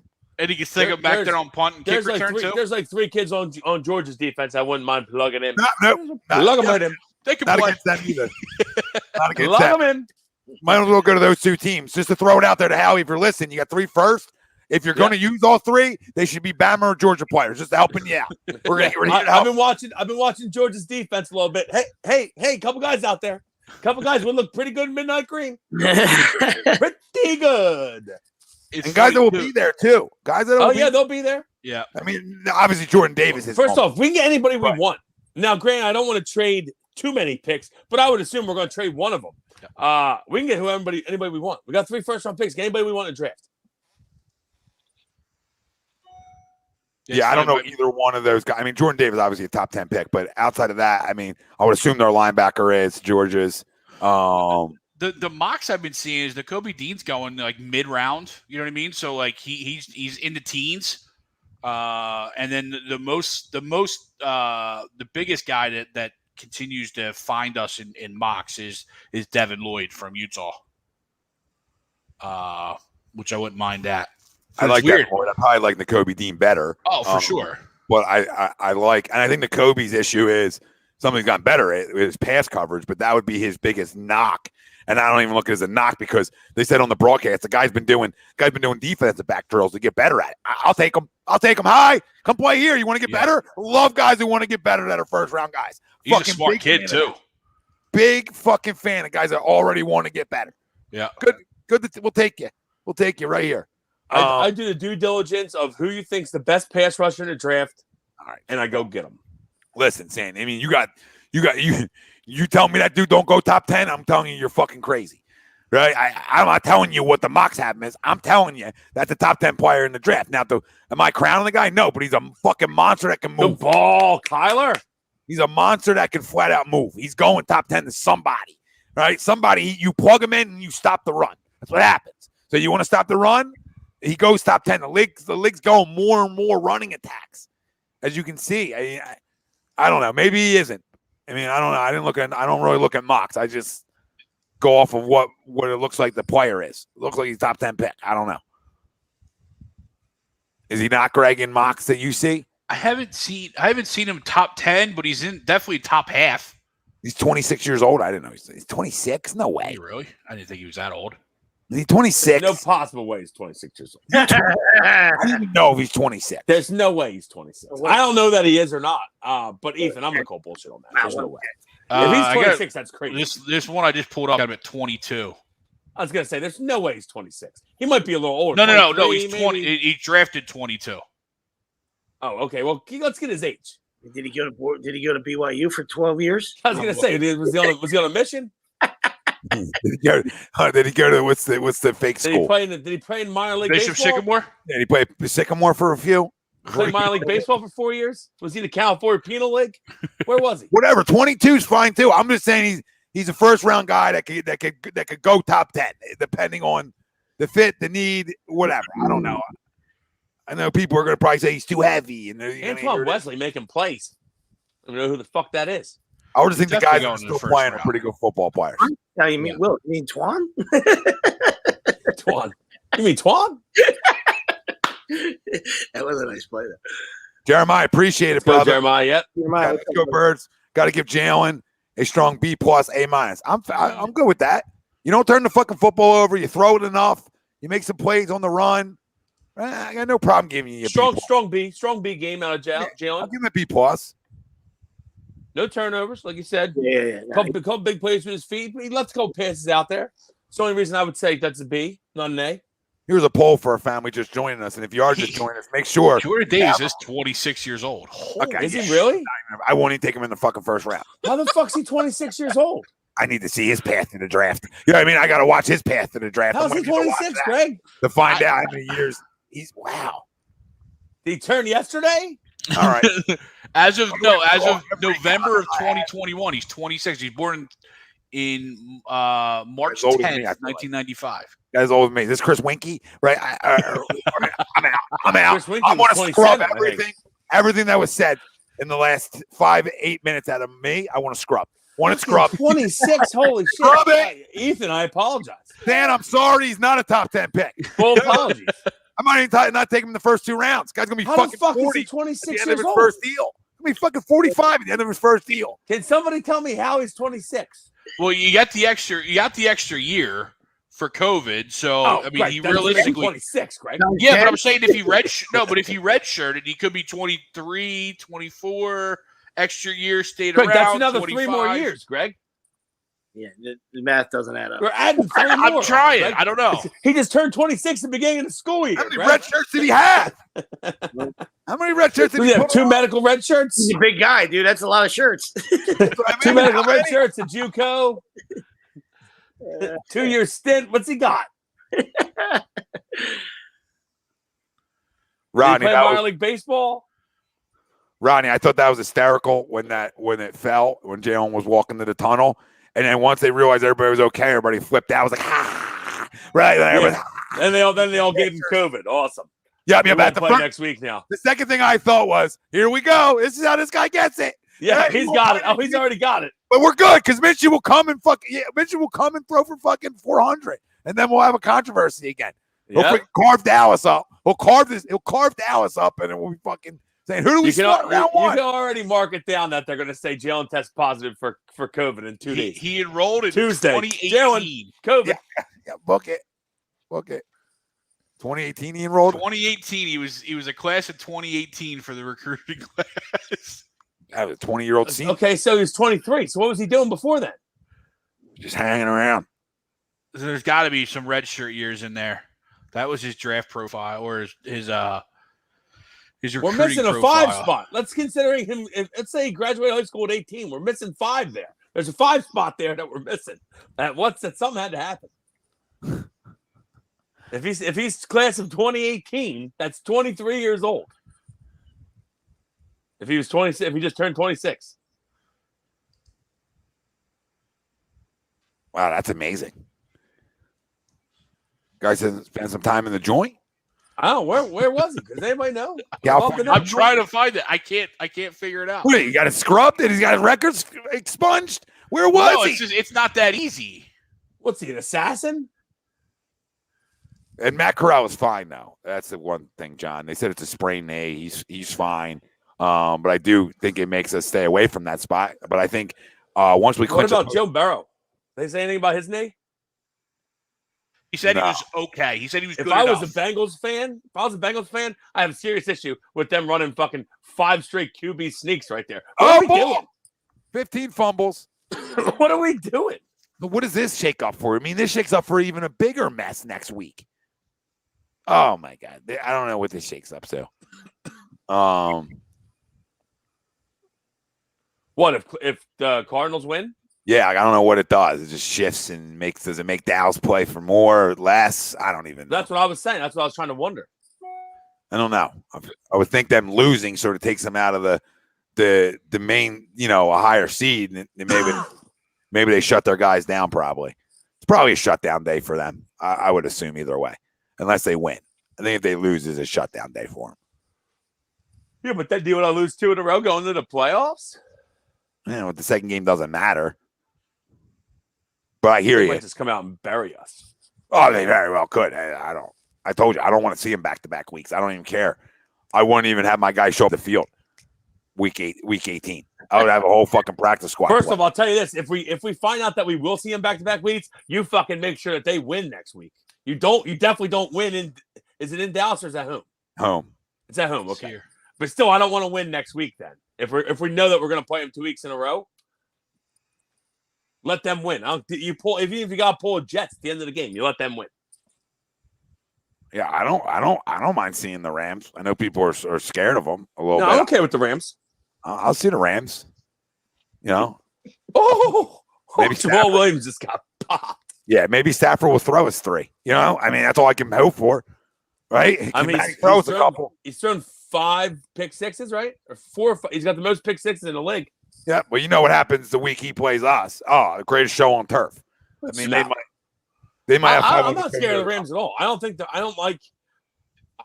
They're saying that Cam Akers might be back, which is crazy. Yeah. Didn't he tear his Achilles in July? No, he's not going to be back. This is what the deal is. Like the Rams threw him a bone. Like it's. That's not. I'm telling you, he might be back. It's for medical reasons, but I read everywhere they threw him a bone. The chances of him being back are slim, very slim. They threw him a bone because it's something in his contract where if they put him on the active roster, he what do you call it? If they put him on the active roster, something like money wise, that they did him a favor. I forget exactly what it was. But maybe he is back. Whatever. I watched the thing earlier today. They were saying that they're hoping that he can play in the playoffs. I mean, Mike. But yeah, I mean, them with just Sony Michel, I don't know. I'm not. Are the Rams good? Yeah, the Rams are fucking good. But you got to beat a good team. I don't think so, Cognac. I mean, you say every team wants to play the Eagles in the first round. I'd much rather face the Niners. Yeah, me too. If I'm looking at it, their offense is less explosive than we are, even with Jimmy G. This kid's such a stud. Amon-Ra St. Brown. Yes. I love St. Brown. He's a little stud. But no, I mean, come on, guys, think about it. I mean, you tell me teams would rather play us over the Niners? I think you're fooling yourselves. I know the Niners defense is better on paper and that side of it, but offensively, absolutely fucking not. Yeah, absolutely not. Go against Trey Lance. Especially if Trey Lance is playing. Yeah, like, come on. Come on. We're hard on Jalen here, but right now. I mean, we don't call Jalen a rookie. Jalen's a real rookie. He stinks out loud right now. I mean, he might become a decent player overall, but he's way too wet behind the ears. You can't trust Trey Lance in the playoffs. Jalen's way better. Jalen's way more, way better than Trey Lance. Pocket savvy at this point. Way better. It's not even close, Tom. It's not even close. No. And I mean, Jalen's got work to do, but he's gotten better at like sit there for a minute, right? Like sit there for a minute. You might have something. He's in again. Got it again. 2-point conversion. Let's go. Let's go. This is Detroit. Still need more points. He's obviously That's not true, Cognac. What the fuck are you talking about? in a dumpster fire, but he'd be a top 10 wide receiver next year. Fantasy guy, top 10. Yeah, Niners do not have a better run game. Niners don't have a better run game. The best run game in football. Can we lock He in? probably still thinks the Niners are the Niners from last year. They've been having my cousin Jeff's been running for him. He hasn't even been running that well. Eli Mitchell came back today, but they're not running that well right now. They kick a field goal. Well, no, because they know Lance is going to beat them. So why not load up on the run? Absolutely smart. Yeah, I guess. Unfucking real sweeps. And he's gone. That's incredible. Yeah. It's incredible. They can't get in. I fucking hate the Chargers every year. If I bet them, they're the worst team in the league. If I don't bet them, they're the best team in the league. It's incredible. Yeah. The kickoff. They have he's a dying breed, and there he goes. They have 2 or 3 games themselves that if they just win, they're already in the playoffs. They're not even fighting for anything. And one of which is the game they should have won in the KC game. Yep. Yeah, where once Brandon Staley decided he just going to go for every fourth down. Oh, yeah. When they're up a ton. and then they laid the egg last week against the Texans. At home to Houston last week. Never forget who started this trend, ladies and gentlemen. Never forget who started it, Greg. All right? What? Just never forget who really fucking started the pro. We're going to go for it all time. Tommy P. Yeah. I'm just here to tell you. Your fucking father-in-law, right? Your father-in-law, Doug, every time. How's that working out for him? Gonna get the Jags. Look out, great for him with sunshine. He's gonna get the Jags job, but he should just keep driving by. I mean, like sweeps through the day this morning on my door handle. I hate Urban. Urban did everything he could to get fired. He knew what the fuck he was doing. I mean, he's a jerk off by nature and an egomaniac.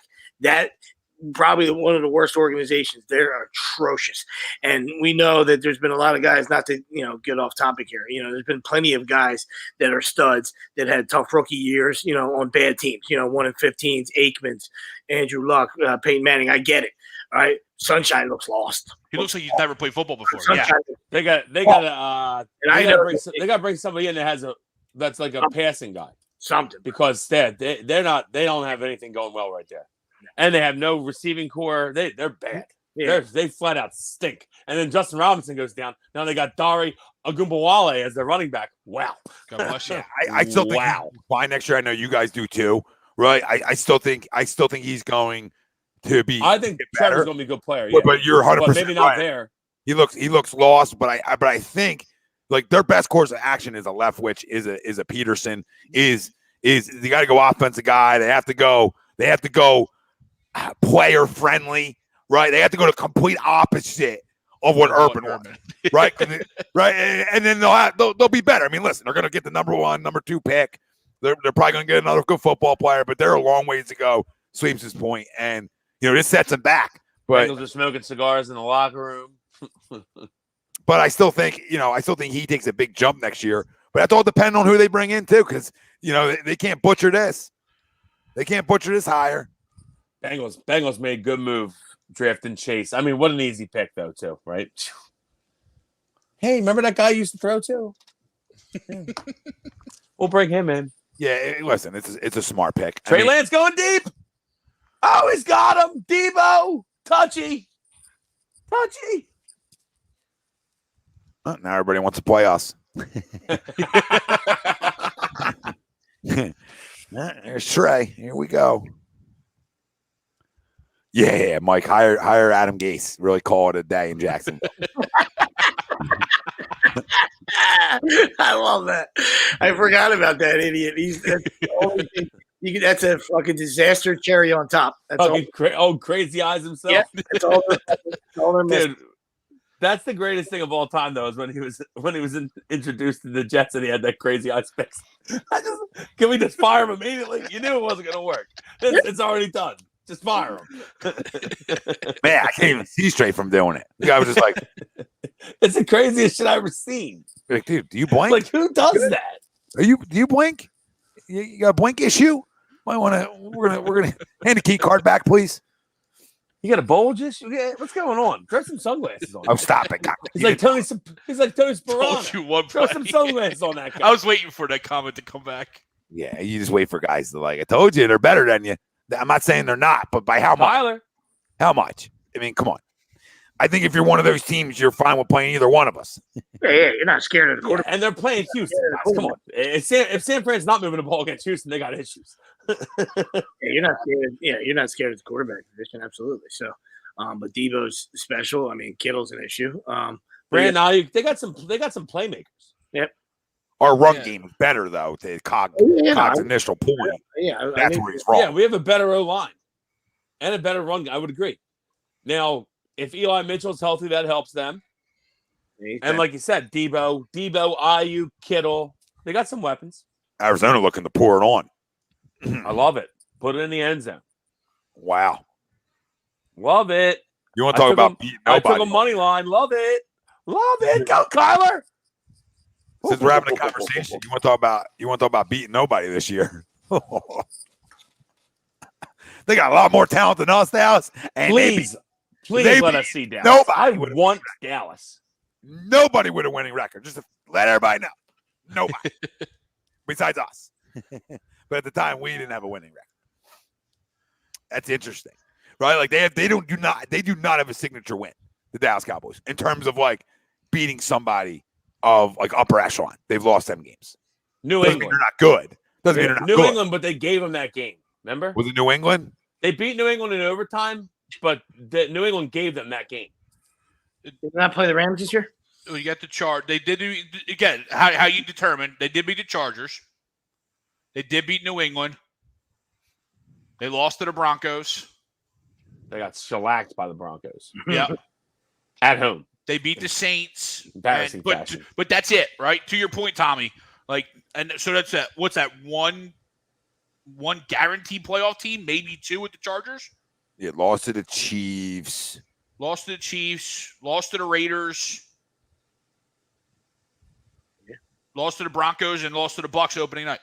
Yeah, good call. Yeah. I mean, they're not bad. I'm not telling you they're bad. I'm not letting the people know that. I'm just like when we're talking about scared, when we're talking about who we want to see, they're paper. They're better than a lot of people. Paper, they are. They have a star power. Well, that's been their MO for 25 years. Galloway got hurt too. Paper champions. I mean, like, you know what I mean? Like, shit, you know, this is a home game, you know, to your point. Like, you know, like you're still playing for a possible 2 seed. You know what I mean? This was an egg, you know, it's an egg soup today.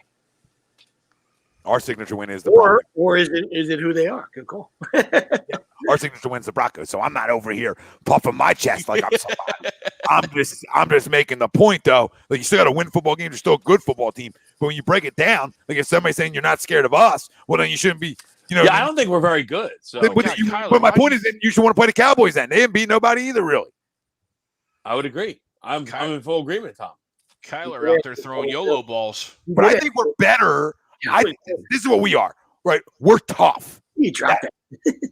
That's what I've learned. Like we're gritty, right? That's who we are. We're a gritty group. We're tough, and we're a younger team. Learn how to win football games. That's where we're at, right? And I like that. I like where we're at, right? We're not the flashy, right? We want to gut it out. We want to listen. We want 4 yards of play, right? We want to fucking beat you up a little bit. So I like how we are. I like how we're built. Right, and I know that being built like the way we are, I don't expect a Super Bowl run. Right, I don't expect those things. So my expectations aren't crazy. But but all that being said, I can still see this football team stealing a game.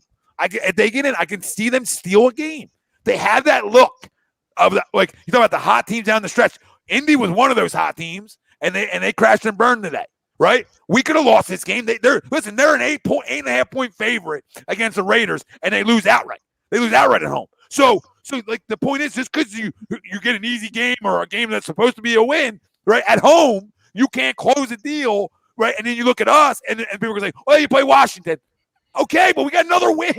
It's another win. It's truly remarkable for how this team turned the corner. It really is. I don't give a fuck who they're playing.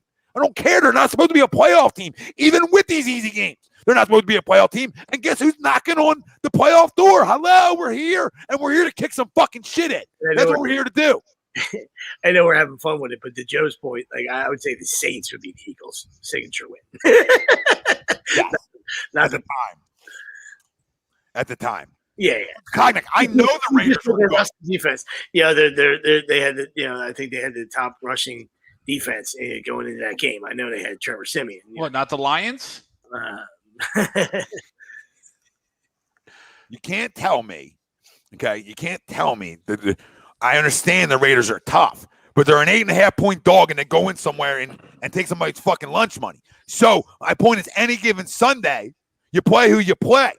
So the Indy, my point was, the Chargers lost at home to Houston last week. We just said that. The Indy was the hottest team in football outside of us. Guess who the hottest team in football is right now? The hottest team. Sorry, it's the Philadelphia Eagles. It wasn't Miami. It was Miami. It was Indy, and it was us. They were the teams that are playing. And sorry, Kansas City, but that's expected, right? The other teams, they're the 4 teams that were. They all lost. They all lost, but us today. So all I'm saying is, like, I don't want to hear who they're playing. I don't want to hear it. Kansas City's on the road as a favorite. I don't care. They lost. So you play who you play, and you got to still go win a football game. So instead of looking at all the other shit, we need to look and say, hey, we're gritty, we're tough, we win football games, and we're the hottest motherfucking group walking into the dance right now. If it ended right now, we're the hottest group walking into the dance. I don't know. I've watched a lot of football in my days. That hottest group usually steals one. Hottest group usually steals one. That's teams that we don't want to play them, that's for sure. Right? It's not always a guarantee. We're not always going to – that's not always the case. But they're built to steal one. That being said, they go against the Rams and fucking Stafford could throw for 450 and 400 to beat a cup. Right? So and you get your doors blown off. That can happen very easily too. So I'm not having unrealistic expectations. I just say, hey, if we can stay in a football game we had the makings of a steal. Why, you ask, Tom? Because look what we're doing in second halves of football games. Look at the adjustments. I gave Nick Sirianni the most impressive thing or whatever fucking award we did on the A2D year in review show, right? And looking forward. I gave him, it was the greatest thing I've seen this year because this is ego-driven. The NFL, all pro sports, these guys are all fucking ego junkies. They never want to admit what they're doing isn't working. The dude made an adjustment. As much as I hated the hire and the A, B, C, and D, right? The guy made an adjustment on the fly and turned the football team into the best rushing attack in the National Football League. I don't know. How am I betting against that guy to make an adjustment right now? And you know how I feel about Nick. So I'm keeping it as real as I can be. Like, I'm going to bet against that guy to make an adjustment at halftime from what he showed me. His adjustments in the season. His adjustments at a half. It's been something pretty good to watch. I know we haven't started great, but we look at how we've been finishing. Motherfucking finishing. We've been finishing. Finish. That's yelled in locker rooms. Finish the job. We talk to all our kids in sports. Now you saw how you finish. Oh, okay, so that doesn't mean anything? Well, it sure as hell means something when you constantly win. And I don't want to overrate these wins or overvalue them. I'm just talking to you about, hey, you could easily lose them all. Yeah. Could have been a 4-win, 5-win football team. Then what's the conversation? We're fucking jerking each other off the 3 first-round picks. No, I want to walk in the dance, knock somebody's fucking block off, and then talk about 3 first-round picks. That's what I want. Because then in that year, I'm going in knowing that I'm a free agent destination, right? I'm a free agent destination, and I got picks to go with it. And I'm $50 million under the cap. So next year, going 2022 season, I'm looking for an NFC title game. That's the difference. That's what getting in this year does. It creates hope further, right? As you put some trust in the jail and put some trust in the Nick going into next year. No, and to your point, right? You know, even circling back to our poll question, right? Regardless of their slow starts on either side of the football, as of right now, we're winners of 6 of our last 7 going into next week, right? To your point, we're put ourselves in a position to potentially be a playoff team. It don't matter what happens once we get into the playoffs. I mean, once we get there, our expectations are all going to change. But you're playing so well right now, it doesn't matter. Inside that locker room, they don't care who they just beat. They just won another football game in the NFL. And it's 6 of 7, and then next week is either 6 of 8 or 7 of 8. And that's huge going into the playoffs. Yeah, Jalen Hurts looks better than Dak Prescott right now. Jeremiah, $4.99 super chat. We appreciate you, my brother. Look, I don't give a fuck who we played. With this crazy, absolutely, Jeremiah. For us to be staring at the playoffs is remarkable, especially given new coaches, new QB, etc. Facts, brother. Week 4, I was talking about firing Sirianni at half. I mean, yeah, we had a poll question. We've come. We had a poll question on this show. After the Giants game, but we shouldn't say Eagles and playoffs in the same sentence. Yeah, I don't know. I would have fired him at the Niners game, right? I mean, I would have fired him. The halftime of the game where we had one run, where we ran the ball 1 time and a half after we ran the ball 3 times the previous game, I was ready to fire the whole team. I'm excited. Listen. I'm not getting ahead of myself. I'm not going to sit here and tell you that we're a great team because we're not. We got a lot of flaws, but we're young. We're exciting. We can really run the football, which is something that you need to be able to do. So let's go. Let's go see what happens. Let's get after it. I'm excited. I want some playoff football. I hate missing the playoffs. Let's fucking go. And the last time I feel like we got cheated last playoffs too because fucking Carson got hurt like the 3rd play of the game. Remember? A cheap shot. Fucking Jadeveon Clowney. And it just took the wind out of our sails. Like I'm ready for another playoff game. Let's go.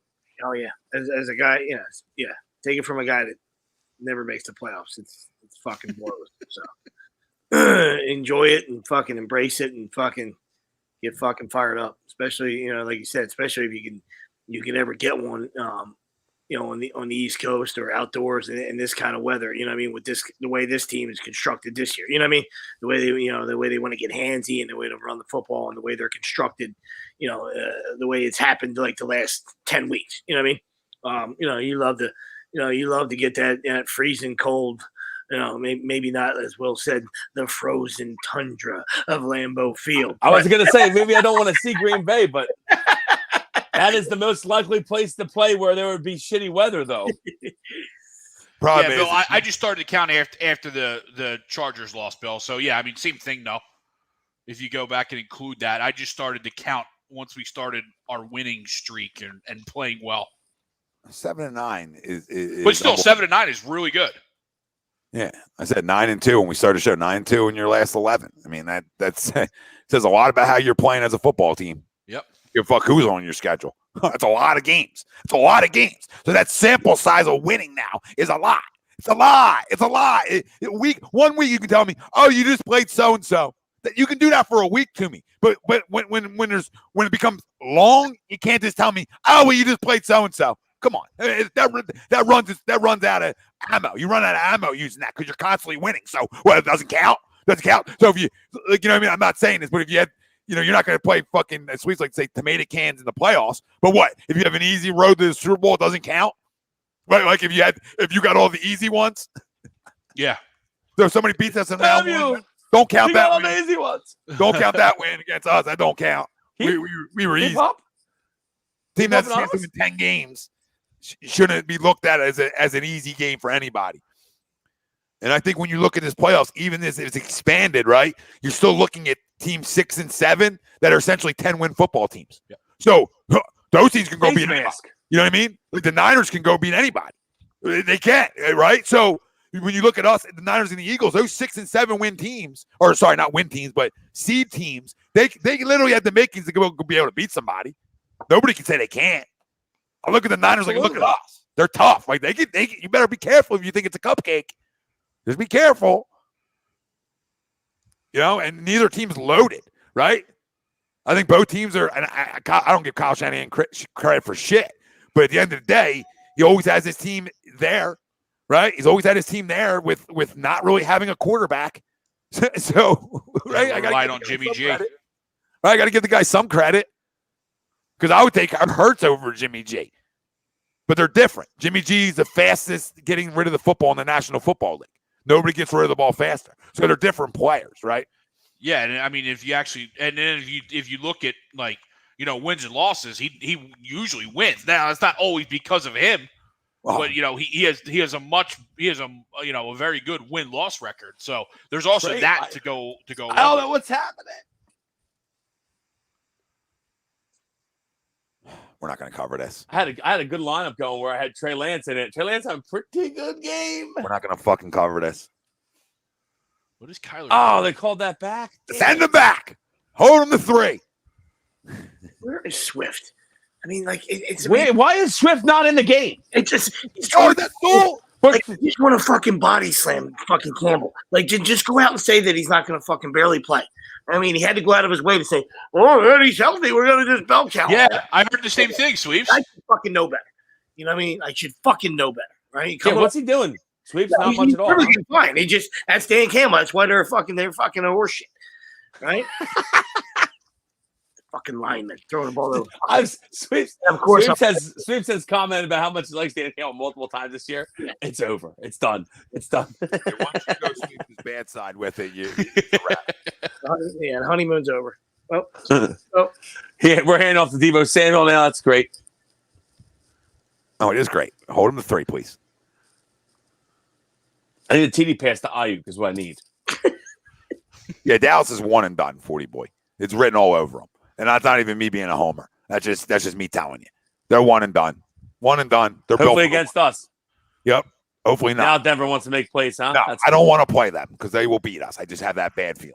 I just talked a lot of shit, and they will beat them. So anybody but them. Uh-oh. You in a fight? Get in a fight? I'd love to see Dallas. And you keep standing on that mountain about it. I hear you. I listen. They're exposed to beat us.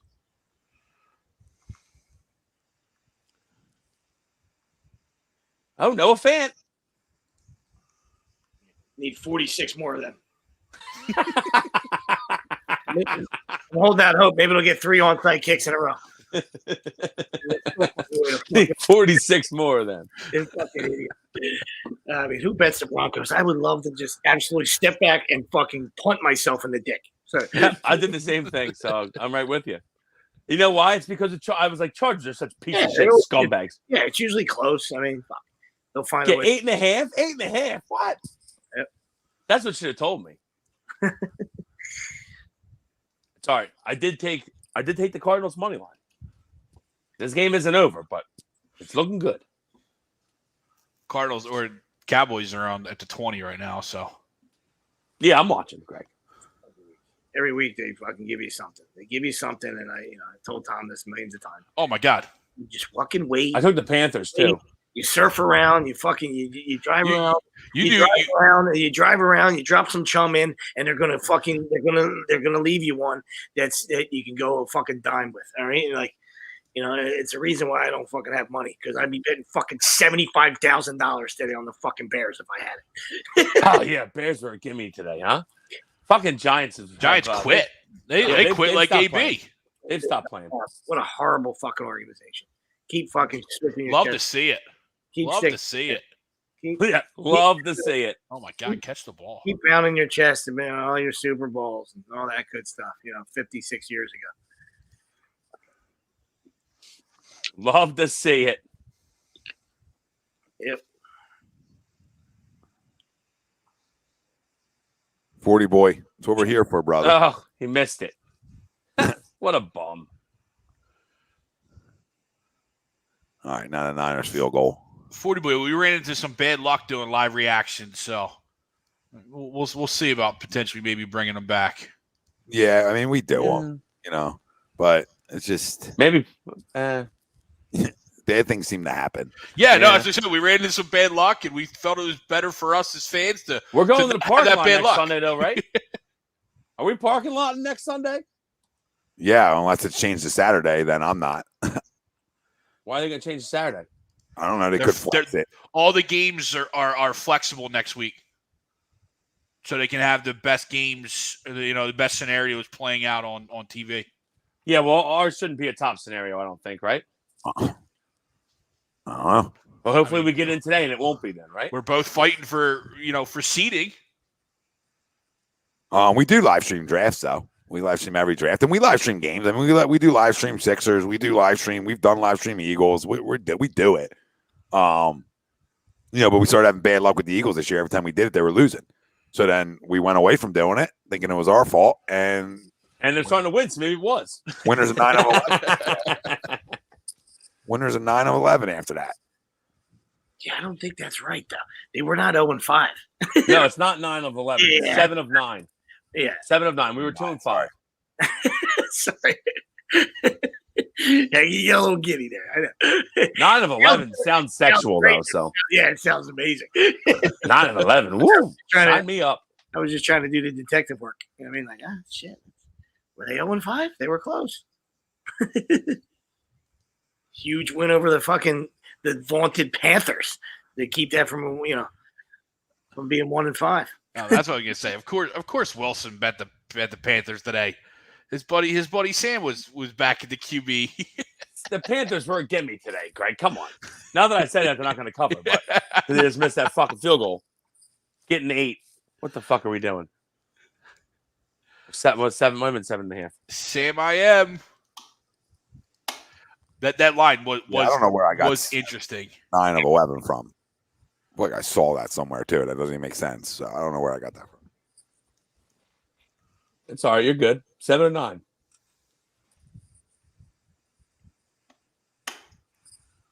Seven and 9. I think I read a teleprompter on the postgame show, and I could have swore I fucking said that. So now I'm over here fucking saying that. Like that's fucking information. Man, Joey Bosa is one ugly dude, huh? We're going off of some guys. We're going off some fucking intern throwing up a fucking number. It just reminds me of fucking Predator. That's one ugly. Fucking nose on that guy. Jesus. It's like he's telling lies. Pinocchio over there. I got St. Brown and I'm playing against him. That's so fun. It's just amazing. Rashad Penny was on the fucking scrap heap. Couldn't get to him quick enough. And this was like 2 weeks ago. I don't know how many fantasy points Chase had. Probably a lot. Oh, hold on. Let me tell you. He's on the bench. 53? Yeah, I was going to say, it's got to be in the 50s. 53-ish? 11 for 266. Three tutties. Depending on what your scoring is, if you get more for different shit. 55.6 is what I have in fantasy. Yum yum. On my bench. In my league, it would be On my bench. 26.6 and 18 is what? That's Wide 38, 44. Receiver 44.6 plus Wide 5.5. Kick me right in the dick. It would be 50.1 is what it would be. In ours, Tommy. 55.6. Tommy, one timeout here should keep you covering because they just turned it over in the Niners zone, but I think they only got one timeout. So, What a day. I also left the Bears defense on. Good job. yes, I did too, Greg. So I started the Saints, so it's not like I was too bad. I played the Bucs. So I should just be kicked in the fucking face repeatedly. At least the Jets let them win. Fucking I 21, can't get over that. 21 points compared to 3. Got 3 out of the Bucs. Thanks. That was fun. Yeah, losing the title game is always fun. That's always fun. That's always fun. It's better than losing the semis. I did that last week too, buddy. So hold. Yeah, I did that last week. Hold several of my Miller Lights. I've done them both, my friend. What are you reading off the sweeps? It's too calm. Is that what you read off? Sorry, I just came back. No. We were talking about. I just heard Miller Lite. I'm like, oh, did I get to that comment? Sweep said he's going to lose in the championship. He's like, it's always fun losing the championship. And I said, it's better losing the semis. And he said, I did that too last week. I could do without not losing in the semis like I did last week. Yeah, I did the same thing. Also lost in the semis. Fucking Chargers defense wants to give you a -3, right? Like this, like you can't get out of your own way. Yeah. I remember that Chargers game against Houston. Remember, I had a 5-team parlay that I thought I was going to catch until the Chargers decided to be cocksuckers last week. Give me the keys, cocksucker.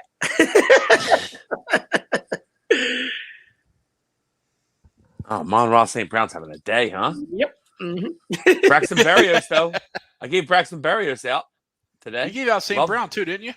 I told people I liked St. Brown today, but Yeah. I also said I like Nick Westbrook-Akina, who didn't even catch a ball. Thanks a lot. Thanks a lot, bud. There's always one of them, Greg. I usually hit a few. There's always one of them. Always one. He had a 0 spot. Oh yeah, no touch. I love the no touches. They're that's a beautiful. Like, dude, he's playing. He's second receiver on the team. Why can we throw the ball to him once? We can't get 1 for 9. Proof of life. Proof of life. Was he on the field? If I would have known that AB was going to fucking rip his shirt and shoulder pads and shirt off and fucking leave, I would have played Cyril Grayson. Oh, Did you see how close AB was to some bonuses though? They will jinx themselves. Saints are driving. Did you see this? So Antonio Brown needed 8 more catches to get $333,000 bonus. So I'm sure that was the incentive why he was tripping out. He needed 50. He was yelling about not getting the ball. He needed 55 more receiving yards to unlock another $333,000. Well, there's a game next week too. Like, and he needed one more receiving touchdown to unlock another $333,000. So it was about $1 million that he. Sure. But he was probably of course. So this is where, even if you weren't a me guy, which we know, we know he is. Yeah, we know what a crumb he is. But let's just pretend you weren't. All right, you still had a game and a half to get there. That's what I mean. Like if you were reading off like, hey, 16 catches and 200 something yards and 3 touchdowns, and you're like, hey, I could really use both of these games. But those numbers are doable in a game and a half, especially when everybody's hurt. You know what I mean? Like they're depleted at the. You're gonna get 10 balls. Yeah, you did last week. You know? Yeah, he was probably bitching, is what I'm sure. Guaranteed. I mean, guaranteed. I wasn't there. He was bitching.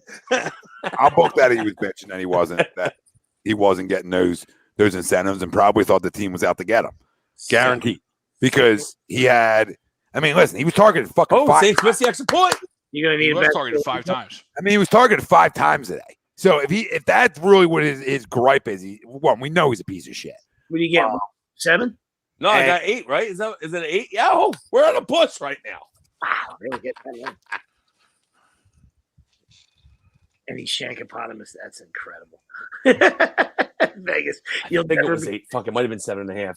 You'll never convince me. Not you. Vegas. I need points regardless. Yeah, I love the people like that. I'd love I love the people. I love the people that think it's a I do coincidence. have It's just so like those guys are so good in Vegas. I'm in a third place game. They're just I just don't know how they do it. Oh, I can fucking tell you how they can do it. It's great. You believe how close they are? It's just nuts. They put it at 8. The guy missed the extra point. Oh no shit. Yeah, because the NFL's fucking rigged. Yeah, it's a fucking joke. I don't care what anyone says. Oh, well, I'm gonna save it for my crumb. I'm saving it for my crumb. I'm gonna save it because I know someone's. I can't use that. I can't use AB, so I know someone's gonna go there. So I'm gonna save the other one I gotta say for the crumb. All right, want to get into some game balls? Gamer. Game balls and fumbles. 4th and 1. What's Tommy? What they doing here to you, Tom? Is they taking the leg? Are they kicking? What are they doing here? Oh my god. Well, Houston doesn't have any timeouts left, so I hope we're not playing the fucking run-up scores. Grow the fuck up, Kyle. You know Shanahan. Yeah, young guy. He's not kicking it. Go to the house, Lance. Oh my God, Wilson. Fucking. Oh, they're trying to get him off sides. Oh shit. That's what. Oh, they're gonna kick it. No, don't kick it, please. He's definitely gonna do it. Yeah, he's gonna kick it. Crumbula, he's kicking it. Oh my. He's kicking. Don't kick it, dude. Don't kick it. 13.5. Don't kick it. I know what you got. Oh, he's definitely kicking. Don't kick it. Don't kick it. Don't fucking kick it. I don't want him to kick. I'm with you, Tom, but he's gonna kick. Don't kick. He knows. He's probably got 50K on San Fran. Kevo, what up, man? It was at the game. What's up, Kevo? We do need Beautiful. Who do we need to lock it up? San Fran to win, and we need obviously Green Bay to beat Minnesota. Green Bay to win. Shank it for Tommy. This is unreal. My niece and nephew are I at hope the they game fucking too. take it to the house. I hope they fucking take it to the house, get the onside, and beat them. I fucking want it now. Fucking block it and go to the house. Fucking crumb. Fuck you. 30 seconds ago, we just said it. And this is why the NFL is what it is. What they do. This is what they do. 4th and 1, dude. You're up by 13. Oh, here come the Lions, though, sweeps. Texans stopped you. They can't have 13 points in their pocket. I want to cover Jamar Chase, by the way. Yeah, I mean, first off, first game ball. Jamar Chase / Joe Burrow. Jesus the Christ. Cincinnati Bengals. The Cincinnati Bengals. Yeah, true. You can just do that. The whole team. That's a tough team there. Yeah, their defense played really well in the second half. We got cute. Fucking Roy McElvain got cute at the end. You know what I mean? Like, you better hope the Burrow didn't get hurt. You know what I mean? Yeah, seriously. Too cute. Too cute. 5 straight QB sneaks. What are you doing? Yeah, I understand. You know what I mean? But if you score. You got Joe Mixon. He's got 17 TDs. Hand him the fucking ball. Yeah, you score a touchdown there. You know, Pat's still got to go to distance. You know what I mean? Like, I don't know. It was just too much time and, to do the whole clock. Kill and clock thing. You know what I mean? No, it worked out, sweet. Like the most lucky way ever. And there was a penalty, of course. The refs got involved. Okay, we'll do. Joe even said that too. Joe even said that. He goes, "Yeah, we got some calls, and I guess it's sometimes better to be lucky than." Yeah, good. I like to be lucky right now. Can fucking Wade Davis? I'll tell you what, though, he's a stud. Joe Burrow is a stud, and they got some weapons, boy. Whoo, they got some weapons. It's good to be a Cincinnati Bengals fan right now. Yeah, they locked it's looking up the bright. division. It's looking bright. Good for them. I need to text Locked up the division. Yeah, they've been so shitty for so long. I mean, granted, recently they've won a lot of games. They just haven't won any playoff games. I don't think they've had a playoff win. I know Marvin Lewis didn't win a playoff game for them. It was their first time in the dance since what? They said 2015 on the bottom. Yeah.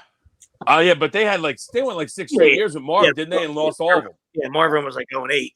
And then Perfect. Yeah, they lost a bunch. Perfect was getting thrown out of games and stuff. But before that, they were laughing stock of the league. They couldn't even win games back when we were younger. They were terrible. Yeah. Boomer. So yeah, good for them. Good for the Bengals. My game ball is the Philadelphia Eagles. Sometimes the games, the must wins are ones that you get a little hiccupy, right? For sometimes a younger team. So it's a good win. It's a good win. We talked about it 2 times in less than 3 weeks. You had to see the same team again, and a divisional team, obviously. So spotting them 10 on the road. Yep. Credit to another gutsy performance, finding ways to win football games. And, all things being equal, we'll see how tonight plays out. But it looks like, could be punching their ticket. But we've seen crazier things. So let's not count the Vikings out of that game until that's over. I think my brother might have just won in fantasy. Yeah. I hear somebody screaming about DK Metcalf. Is it up to me? I'll go with the Raiders. All right, on the weekend that their league lost John Madden. Rest in peace, Johnny. Raiders monster win, on the road. Keep their chances, to get to 9-7, and that's a huge win. As Tommy alluded to, the Colts probably the hottest and scariest. Of those four that you mentioned. There's you take the Chiefs out. That's a huge win for the Raiders. Yeah, it is. Monster win. Derek Carr just gets done, doesn't he? And I think they're saying Waller's about ready to come back. Waller must have had COVID bad. He's been out for like 3 weeks with COVID. He was hurt. He was hurt. He's been hurt, Will. His shoulder. Oh, is he hurt? Now he's back. Then he got COVID? Yeah. Yep. Okay, so he's about ready to be back then. Yeah, shoulder, knee, COVID. Yep. He's been playing Zilla for me. Played like 2 weeks. It's the worst having him. Yeah. Yep. Because he's been non-existent for the last. Greg, your winner? My winner's Buffalo Bills. Took Big care win of today, business, handled business. I think they ended up covering depending on where Fuck you got you. it. It was a void. It was a void. Fuck you. Oh. Fuck you. Void. I don't want them to cover. I had Atlanta. That was my lock of the week. Tommy, I had Atlanta earlier too. I could chime in. Had the over. So for our listeners here, check this out. Check this nugget out of getting kicked in your fucking twats. All right. So Matty Ryan scores. They say, oh no, he was down at the 1. But during his score, he decided to talk shit because he scores a lot of touchdowns. Matt. So Matt got a taunting penalty. So then they reviewed it, took the touchdown off the board, and then -15 for the tauntorama, and they couldn't get in.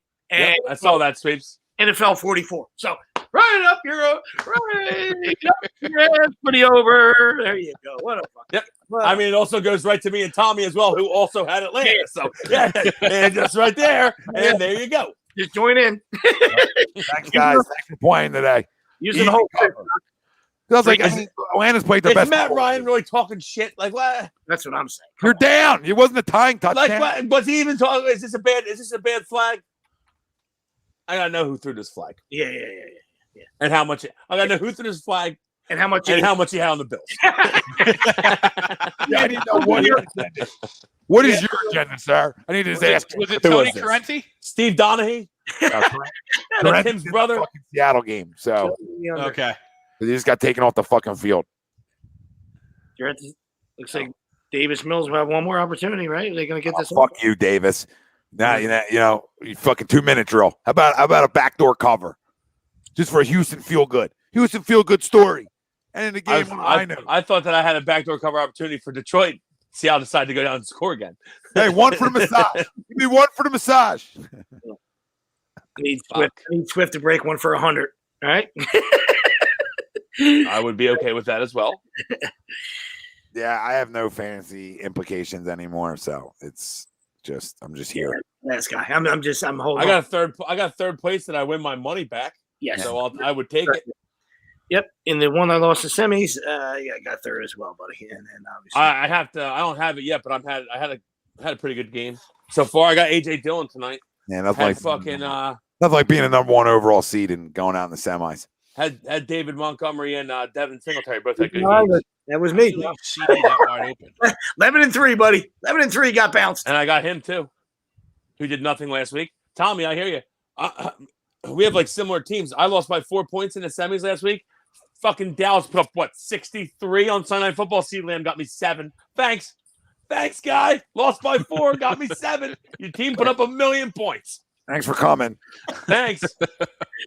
Yeah, now I'm winning, Will, so I'm going to end up being the 3rd place in our league. Yeah, that's right.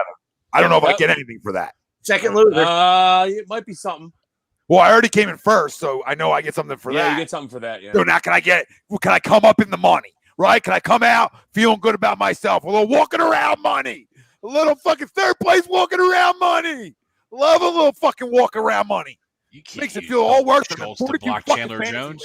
And not one of them with all different teams, all different players, right? Not fucking one time. Not one of them. Can I cut a net down in? I'm in fucking 7, for God's sake.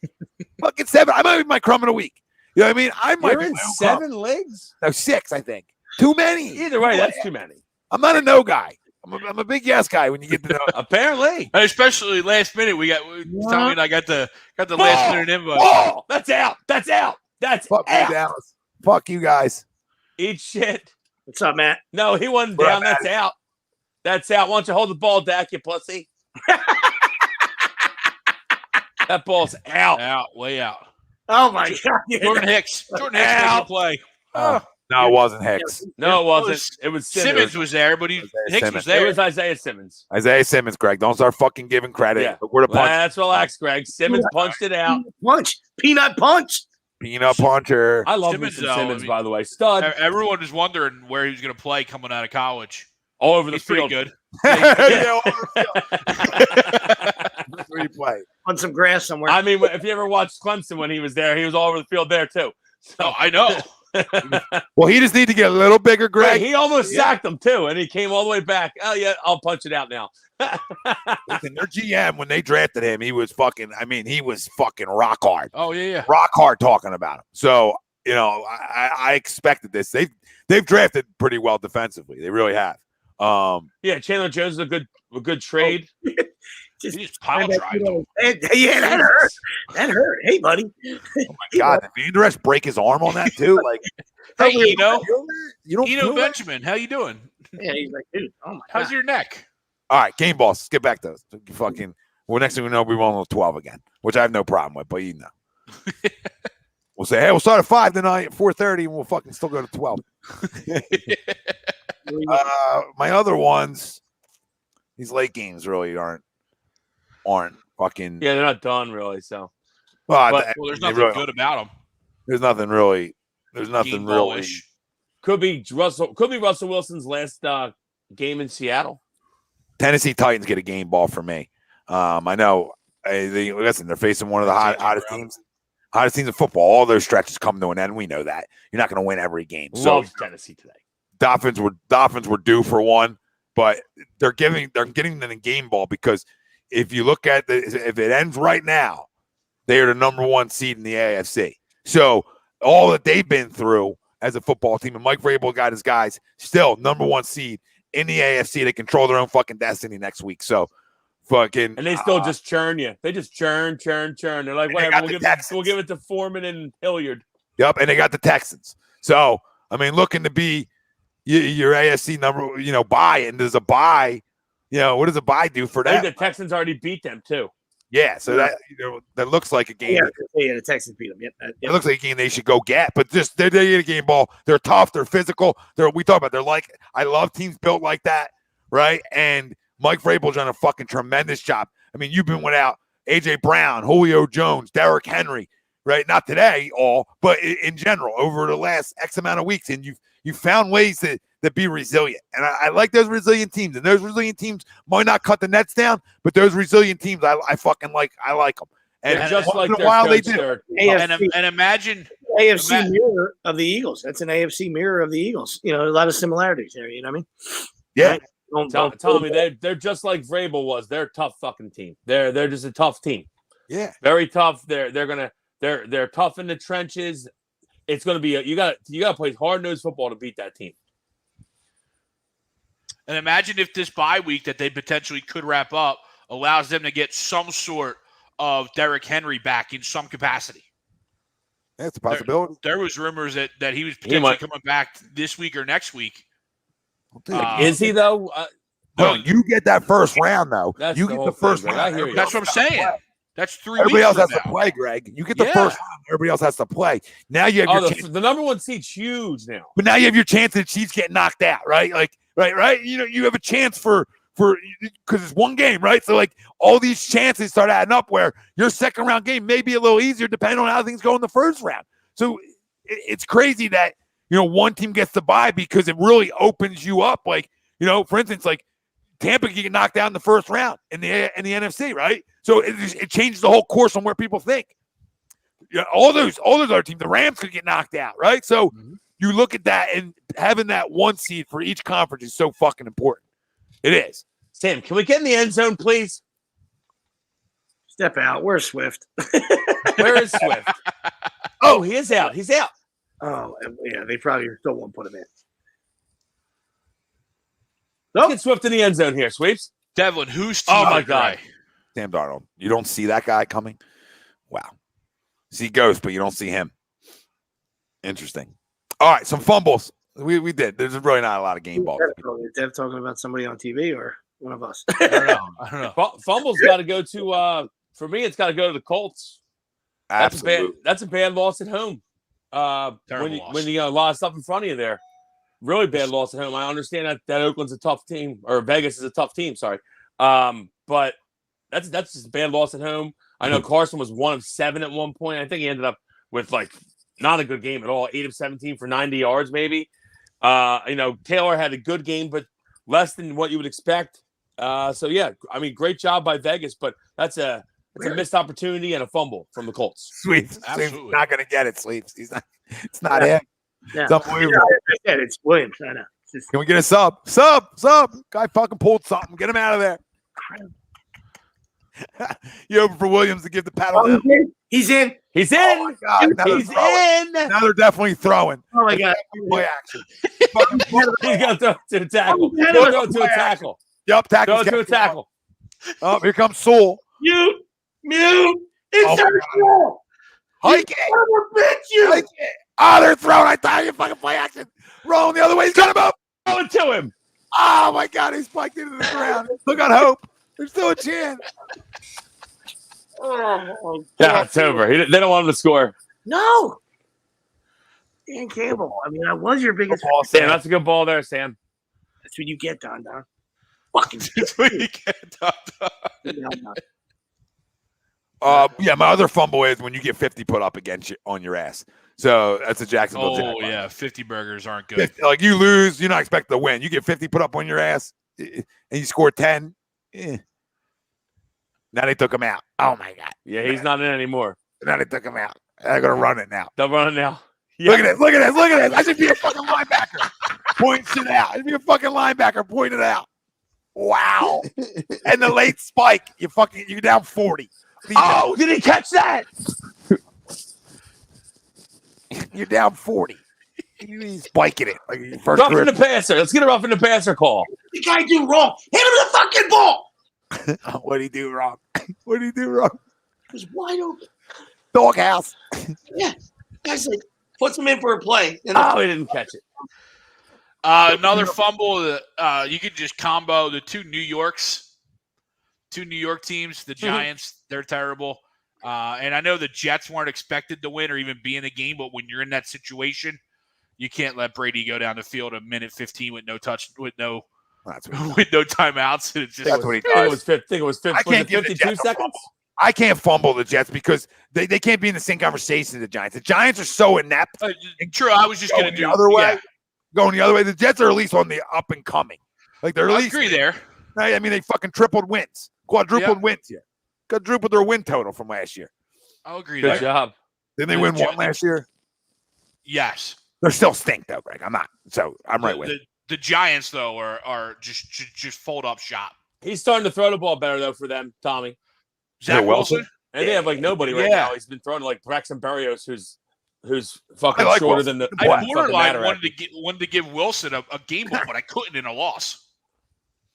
No, listen, he can play. He's got fucking zippity doodah to him. Yeah, he's been throwing the ball a lot better. Yup, he's a zippity doodah, and listen, it's just about getting confidence too. But they're a team that next year I think they're going to be like that 500 team. They should make that jump because they have a good young offensive line with the picks they've made, so they sort of have that protection. So now they can sort of go. Yeah, they're probably going to get another one. Yeah, or they're going to go to defensive side of the football, right? So they'll be better, but either way, fuck them. And they seem to have made the right choice with their head coach, right? Salo looks like that he knows what he's doing. Yeah, it seems like it. It seems like I like some of their young playmakers too. Oh. They're just hurt. Like I like Michael Carter. I like the young receiver Elijah Moore. I have both of them. Moore, that's it. There's Sam Oh Darnold. my God! Oh my God! Sam. Oh my God! Sammy being Sammy. Hey, Oh what my God, please I stand hope it's up. 8. Please stand I up. hope it's 8. Please stand up. For the real Sam Darnold, please stand up. Please stand up.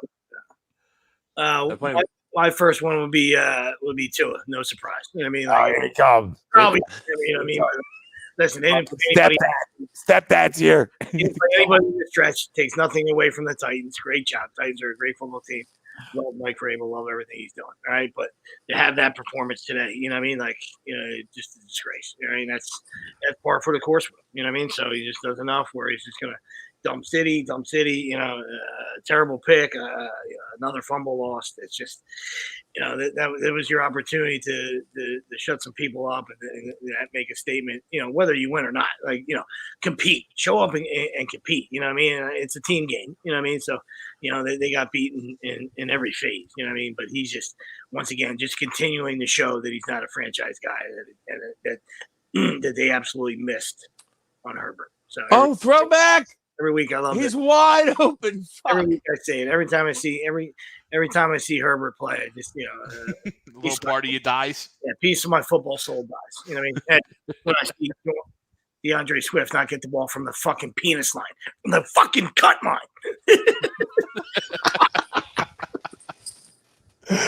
Boys, you guys want to get in the crumbs? Mine's easy. Sure. I'll go right for mine right now since I saved it up. Mine's the Jets. And it's because I understand they shouldn't be there, but if you want to look at a game and say a team threw a game, the Jets threw the game tonight. You can't talk me out of it that they didn't throw the game. They had fucking man coverage with no safety over the top. With first off, 4th and 3, they ran a QB sneak instead of kicking a field goal to go up 7. Yep. They ran a QB sneak on 4th and 3. Didn't make it. Shocking 4th and 3 QB sneak. Then they let Brady go 4 passes down the field, man-to-man coverage with no safety over the top. Thank you. Touchdown. And the touchdown might have been his easiest What throw. a joke. What a fucking joke. Touchdown, it might have been the If easiest throw. If I had the Jets money line, I would be fucking calling Goodell. Mine's simple. Mine's AB. Yeah, All right, I knew someone was doing it. You want to stop playing football, bro? That's fine. Stop. But all these antics are more proof on why Pittsburgh said I'm done with you. I'm done with you. It's just more proof on why more and more people said they were done with you. And for Tom Brady to bring you in, and he's the guy who gives you that second chance, and Godwin's out, right? You know the situation that you're in, right, too. And for you to do that, and I believe all because of targets and money, you're the biggest crumb to ever play football. You really are. You're the biggest. Like, the way you quit, because you didn't just quit on a fan base. You didn't quit on the NFL. You quit on 52 other guys. Yeah. 52 other guys you said fuck you to. So if you think that you're saying fuck you to your offensive coordinator or your head coach or who let you back in too, after everything you just did prior to this, where you faked the vaccine card. Like, dude, just pull Rodgers and say you're not getting it. There's guys who say they're not getting it, okay? So be that guy then. Don't be the fake. Don't be like the fake ID guy. Like, that's the worst of the worst. And now you think you can get away with shit again, right? Now you think you can get away with stuff because you're bigger than, air quote, the law or the league, right? I don't like those kind of guys because you're not. You're not. Just say you don't want to get it, okay? So then he lets you back in. They all let you back in after that. So you hurt your team and you're suspended 3 fucking games, and they let you back in. And that's how you repay all 52 guys in an organization that said, we'll bring you open arms again for you. Again for you, you piece of fucking shit. Again. Yep. And everything Brady did, he let him live with him. He let you live in your fucking house to bring you in. And I know that's Brady because he's so talented that he wants the guy. Of course there's part of that, right? But you don't have to let the guy live in his house for a minute. You don't have to try to help him. I mean, and what a spit in Brady's face it is. That's what I mean. You're spitting the greatest quarterback of all time's fucking face. Who got your ring? And a buddy of yours, a guy who fucking had your back, and Bruce Arians had your back. So you just spit on 2 guys that fucking had your back, and an organization. Organizations usually and don't have it had to be bad. I've never seen anything usually like don't have guys' backs ever, organizationally, and organizationally they had his back. Yeah, So, Arians said Tommy, he tried I've to never put him seen in anything twice. like that. He tried to put him in twice, and he refused. So he said, "Go home." And then Colleen Wolfe asked Gronk about it afterwards. She's like, "I know you're on the field, but what did you hear?" And he goes, "Listen, I don't know what happened. we were on the field. I was trying to hit that 350-pound lineman because the guys in our huddle, we were trying to win a game. We weren't worried about anything else going on. So, well, in the middle of a game too, like in the middle of a game. You never see that ever. And then for Arians went to the podium. The first thing he said is Antonio Brown's no longer a member of this team.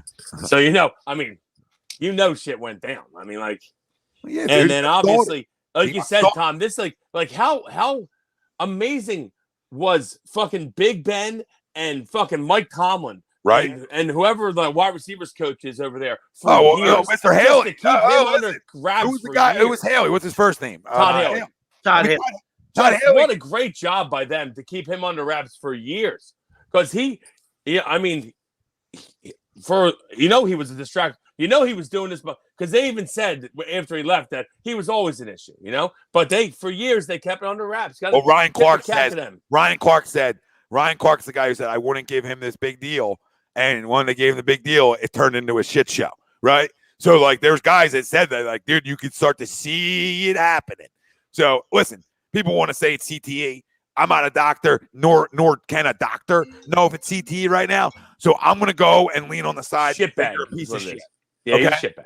Yeah, you're a piece of shit, because CTE has nothing to do with you being a selfish piece of shit. Okay? So at the end of the day, again, I'm not a doctor, and a doctor couldn't tell you if you had CTE. But what I can tell you is he's been an issue for a long fucking time. A long time.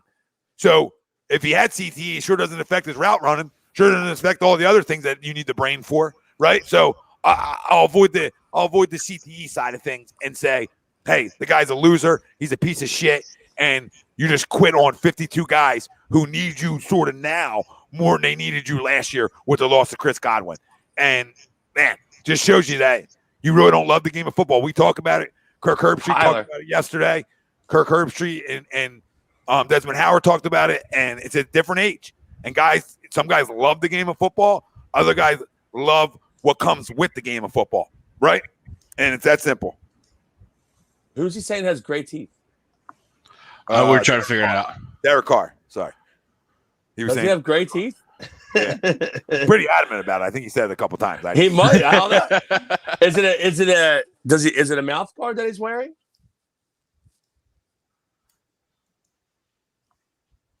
I don't know. Derek Carr's had a pretty good year, though. I'll tell you that. For sure. Pretty good player. Told you I would trade for Derek Carr.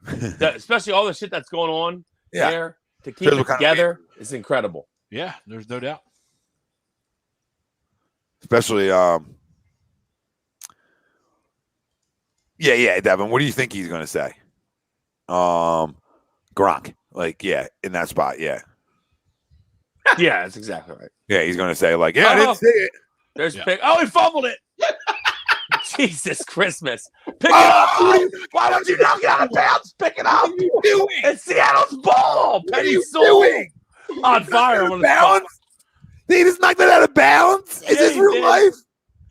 That's Seattle's ball, Panay. Oh, my God. Thanks for the help. Knock it out of the back of the end zone, you moron. I'm still holding out for Swift. Oh, please, one more. So I can't believe he just did that. He could have just recovered it, Tom. Just pick it up. Sweeps, you got one teed up, or? No, go ahead, bud. I'm going to fall back on my good old 10 years of good old James Franklin and another year of Sean Clifford. I was waiting for it. I mean, what an absolute disaster of a game that was. And I don't. The opt-outs were all on defense, and I thought the defense played the best despite all that. Right? You had young kids in the game. That offense was putrid. My dad missed the game. He was watching again today, and I'm like, "You're really making me watch this game again today?" I mean, Sean Clifford for being a sixth-year senior or fifth-year senior. I mean, you sure picked a good time to play a dud, because if there is not a QB competition in spring camp, then James Franklin's doing something wrong. I mean, the opt-outs are a completely different scenario and a different topic of discussion. I don't think anybody outside of Dotson, the wide receiver, and Brisker, the safety, should have opted out. But that's just me because all those guys are mid-round picks anyway. So take out an insurance policy. If you get hurt, you're getting more of a guarantee than you making a team anyway, getting drafted in the 3rd or 4th round. But that offense was just putrid. Arkansas's defense wasn't lights out to the point where you couldn't put up points, and you scored 10 points after a month of extra practice with a 6th-year quarterback. That's just terrible to me.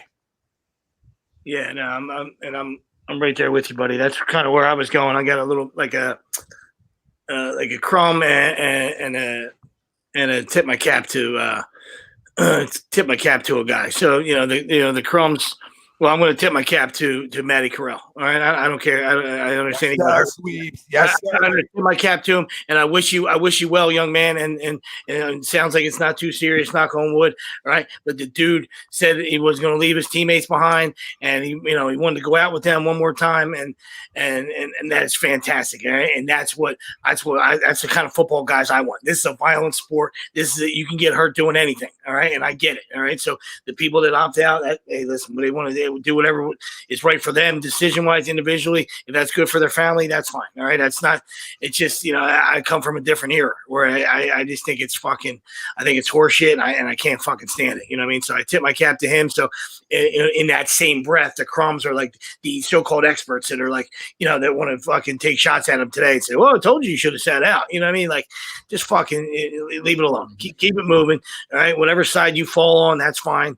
I'm not trying to convince anybody either way, you know what I mean? But I want I want football guys, you know what I mean? That made me respect him more. I respect the guys that play, that play about drafting them. They play these games. You know what I mean? Because why not sit out the last 2 games of the season then?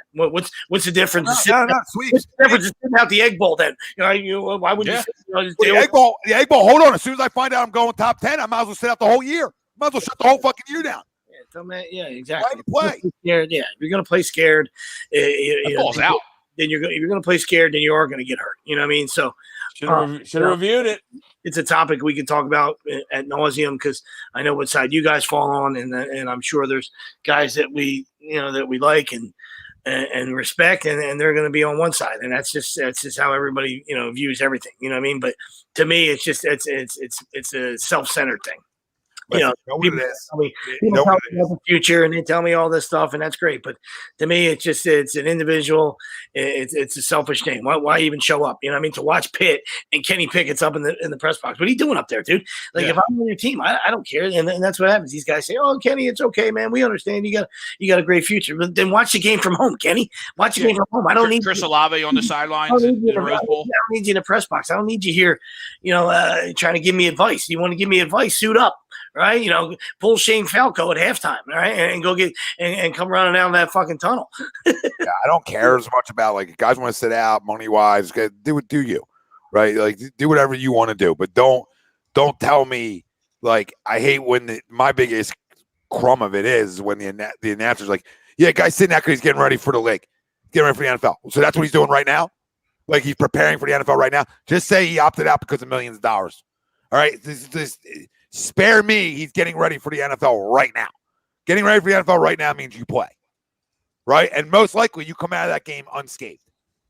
And you say something about your character as a teammate, which jumps you on boards. I guarantee. Yeah, that's my biggest thing. Matt Corral is now the number 1 quarterback off the board because there is guys around now. Maybe he's not the number 1, but there is guys around the league that still value that kind of thing. Mm-hmm. Right? I mean, I didn't like the guys sitting out the COVID year. I thought that, come on. I thought guys were going to have a down year. I didn't know what to expect from Jamar Chase sitting out a year. He proved me wrong. It doesn't matter. Right? So if guys want to sit out. Right? But I look at you a little differently. Now that, when you sit out a whole year, I don't. But when you leave your guys out to dry, like Matt Corral said, he wanted to finish what he started here. Mm-hmm. Come on, man. I mean, shouldn't Kenny Pickett want to finish what he started? You talk about a team that won the ACC. You would think you'd want to continue. Yeah, first time Pitt's won the ACC. You think that would be a big deal? That's a big bowl game. Pitt's been relevant in the SEC. And all them Saturday bowl games. All them Saturday bowl games are fucking relevant games. Yep. And I'm right with you, Tom. Players are getting paid for their likeness now, okay? They're getting paid for their likeness. So years before, I would tell you, you know what? Fucking opt out for your millions because they ain't giving you shit, right? I got you. Opt out if you want to, right? Right now, you are now getting paid for your likeness. Part of your likeness is playing in that fucking football game because you owe it to the people who support that school. You owe it to the money into that school. You owe it to the fans, and you owe it to your fucking teammates. And that's always going to be the way I feel about it. Now, if you want to opt out, I'm not going to crush you for it. I'm over that game, like Sweep said. Right? But I will say, stop telling me to get ready for the fucking leg. Some guy told me to stop talking on Instagram. I say, might want to stop doing videos. What did I say wrong? That I want the announcers to stop telling me that they're preparing for the National Football League right in this 4-hour block. That's what they're doing. That's why they can't make it. No, preparing will be playing. Just tell me the main reason why they're sitting out. Stop lying to people because they're not preparing. I just think it's a shot at your teammate. Don't you want to go and this is like the biggest. Like for Pitt, this is the biggest year that you've had in 2 decades. Don't you want to go and end that with a bowl game win? Heck yeah! Like, I don't know. To me, it's just selfish. Yeah, in my opinion, it's selfish. And I don't care. My opinion, it's selfish. You're Pitt. You're crazy to think that Clemson's going to stay down. You know what I mean? Like, when are you at? You're Pitt. When are you going to be there again? Right? And me, it's not so much. I agree with all you guys. To me, it's not so much the first rounders if you want to opt out because that's a lot of money right there. But it's those guys at like the second, third, fourth round because all these advisors are all telling you the high end. It never works out to be that, right? So that third rounder is now getting drafted in the 4th or 5th round. So what was it really worth opting out for? You're only as good as your last time on the football field. So yeah, exactly. And it just like I said, you picked the bowl season, which drives me crazy. Like so, and sit out the whole year. Then, like you said, sit out the whole year. What's yeah. Why? How about once you lost why not the game? Sit out? Once you lost the second game, just sit out. Georgia State. We're starting this because guess what? This is why this is what I would say to everyone else. Then, if they were in the playoffs, though, they would play. Correct? Yeah. If it was the college football playoff they were in, they would play. Yep. So then to me, it's no. Then it's some smells of foul. Then. Oh, Okay, because so then why not? How come? That's why you expand the playoffs. That's why you expand. Why you stop playing?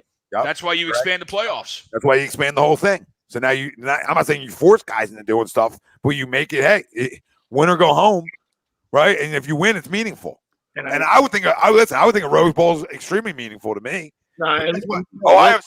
Ohio State's younger kid said, "Hold on," Marvin and the other kid. Right, said, "Hold on, we're gonna show you we're ready for next." Had a day. Wills is right. I mean, like I said, Wills is right. I would say the only exception to that was probably in the last couple of years was Bosa. I think Bosa did sit out. Nick, anyway. Yeah, he did. He sat out the playoffs. You're right. He did, but still, you're right. You know what I mean? It's the same thing. Yeah, and guess what? I have an issue with that. No, yeah, absolutely. Yeah, pussy. If I was on a team, I'd call him pussy. Yeah, I would do it at my first presser. Yeah, Nick? Yeah, Nick's a bitch. Nick's a bitch. And yeah, CJ Stroud's a problem, Ethan. CJ Stroud is a problem. He's got weapons. Their receiving core is a problem. If I'm Greg, I'm fucking shaking in my boots that they're going to put up 75 on me next year.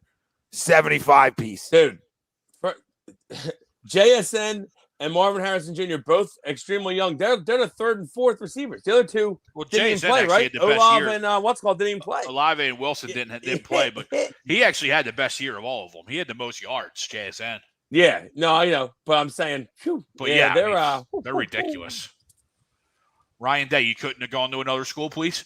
Harrison Jr., big boy too. Then why play the games then, Dev? Then why play the games, right? Then why play the games? Then why are they even aired? If they don't matter, if the Rose Bowl means nothing now, then why play the games? I'm not sitting here telling you, I said it 5 times, I don't care if guys play or not. I'm still going to watch the game. Yeah, just in my opinion, he's a pussy. That's all. You're getting paid for your likeness now. There is why money. Does he care what my opinion is? There is money on the table for players now. Is it where it should be? No, but there's money on the players for collegiate athletes now. There's money on the table. So I don't know, Greg. What's your Crumbs? These guys get paid anyway. They have all kinds of insurance policies. I understand not wanting to get hurt just because you don't want to jeopardize your first year as a pro. But to me, you're turning. There's no way you can convince me that you're not kind of giving a fuck you to your teammates. Well, first off, an ACL doesn't end your career either. So I just want to confirm that for people. Like an ACL and Achilles in 2022 doesn't end your career. It just doesn't. It's not ideal. Yeah, but if you play scared, that's when you get hurt. That's the worst that's going to happen to you, right? The most like, right? Like, we're talking about something crazy happening, but like, Yeah, most likely, yes. most likely that's like the worst. Come on. Worst case scenario. It doesn't end your career. I mean, guys like Sidney Jones are still playing. They made money. There's guys who make money. Like, come on. It doesn't end your career at that age. Careers. It doesn't end careers at that age. But plus, if you take insurance out, that's more of a guarantee than you make it in the league. We know the league's not for long. That's what it stands for. Your insurance policy, if you get hurt, is probably more of a guarantee than you actually make it in the league for most of these guys that are mid-level picks. Yeah, and look at Sidney Jones. He's still playing in the league, Robert. The guy's playing in the league for 5 years. He's making plenty of money, Sidney Jones. So it's not like my point is, it's not like you're going to lose. Sidney Jones, what? Sidney Jones is a starting cornerback in the league. What are we worried about? What's he worried about? What did he drop? He dropped from a first to a second. So he lost some guaranteed money. That's it. I understand. But come on, if you're good, guys are still going to take you. And they're going to take you early, even with those types of injuries. If you're a first-round talent and you tear one of those two things happen to you, you're still going at minimum. And guess what? It can happen at any time. It can happen while you're training for the NFL draft. Yeah, it can happen while you're training for the draft. Yeah, you might as well just shut it all down. Well, you might as well just never play again. Might as well wrap yourself in bubble wrap. Yeah, we're going to put our feet up this offseason. It's a joke. Yep. All right, Greg, give us a crumb. No, I did. I was James Franklin. Oh, yeah. Sorry. No, you're good. Sorry, forgot about it. Forgot about James. Fucking 20 years. Oh my God. Fucking 20 years. A quick secondary one though is Jimmy and why am I blanking on his name? The Cincinnati coach, Luke Fickell. You win the tosses and you put those offenses on the field first, and you couldn't look. You look back ever since. Yeah, I mean, I thought Cincinnati doing that was egregious. Yeah, Cincinnati might. I mean, you understand. I guess Michigan a little bit. Their defense is their key, so I guess I could see it a little bit more than that. But it didn't turn out well for them. But Cincinnati putting Alabama's offense on the field first, probably not the right decision. I don't think it would have mattered at the end of the day. I think that game was exactly what it was, but it definitely wasn't the right start you wanted to get off to. No, and they drove the field. They had that slant for a touchdown, and when they didn't get that, it was a wrap. Yep. Listen, great show, boys. Feels good to talk Eagles. Yeah, let's go. Hopefully later tonight we clinch a playoff berth. Yeah, that's what I was just gonna say. We'll be all locked in. And I almost want to tell the people, like, I think the Vikings are plus 12 tonight. They've played in one score games the entire year. I think you take the points tonight. Take the Packers. Roll job, Sean Mannion. Roll them up. Smoke them. Listen, it probably should be, but you said Dalvin Cook's still playing. Oh, yeah, I know. I think the Vikings might win. I don't think they win, but the 12's fun. I take the 12 in that. So they've been one possessioners. I still think the Packers win, though. Let's go, AA Ron. Could we have a week talking playoffs? Could be talking playoffs this week. Oh boy, let's do it. Oh boy. Thanks for commenting in. Make sure you pound that like. Happy New Year, everybody. Download wherever you're listening to. Give us a rating. Do all that shit. We love you. Turn your damn alerts on.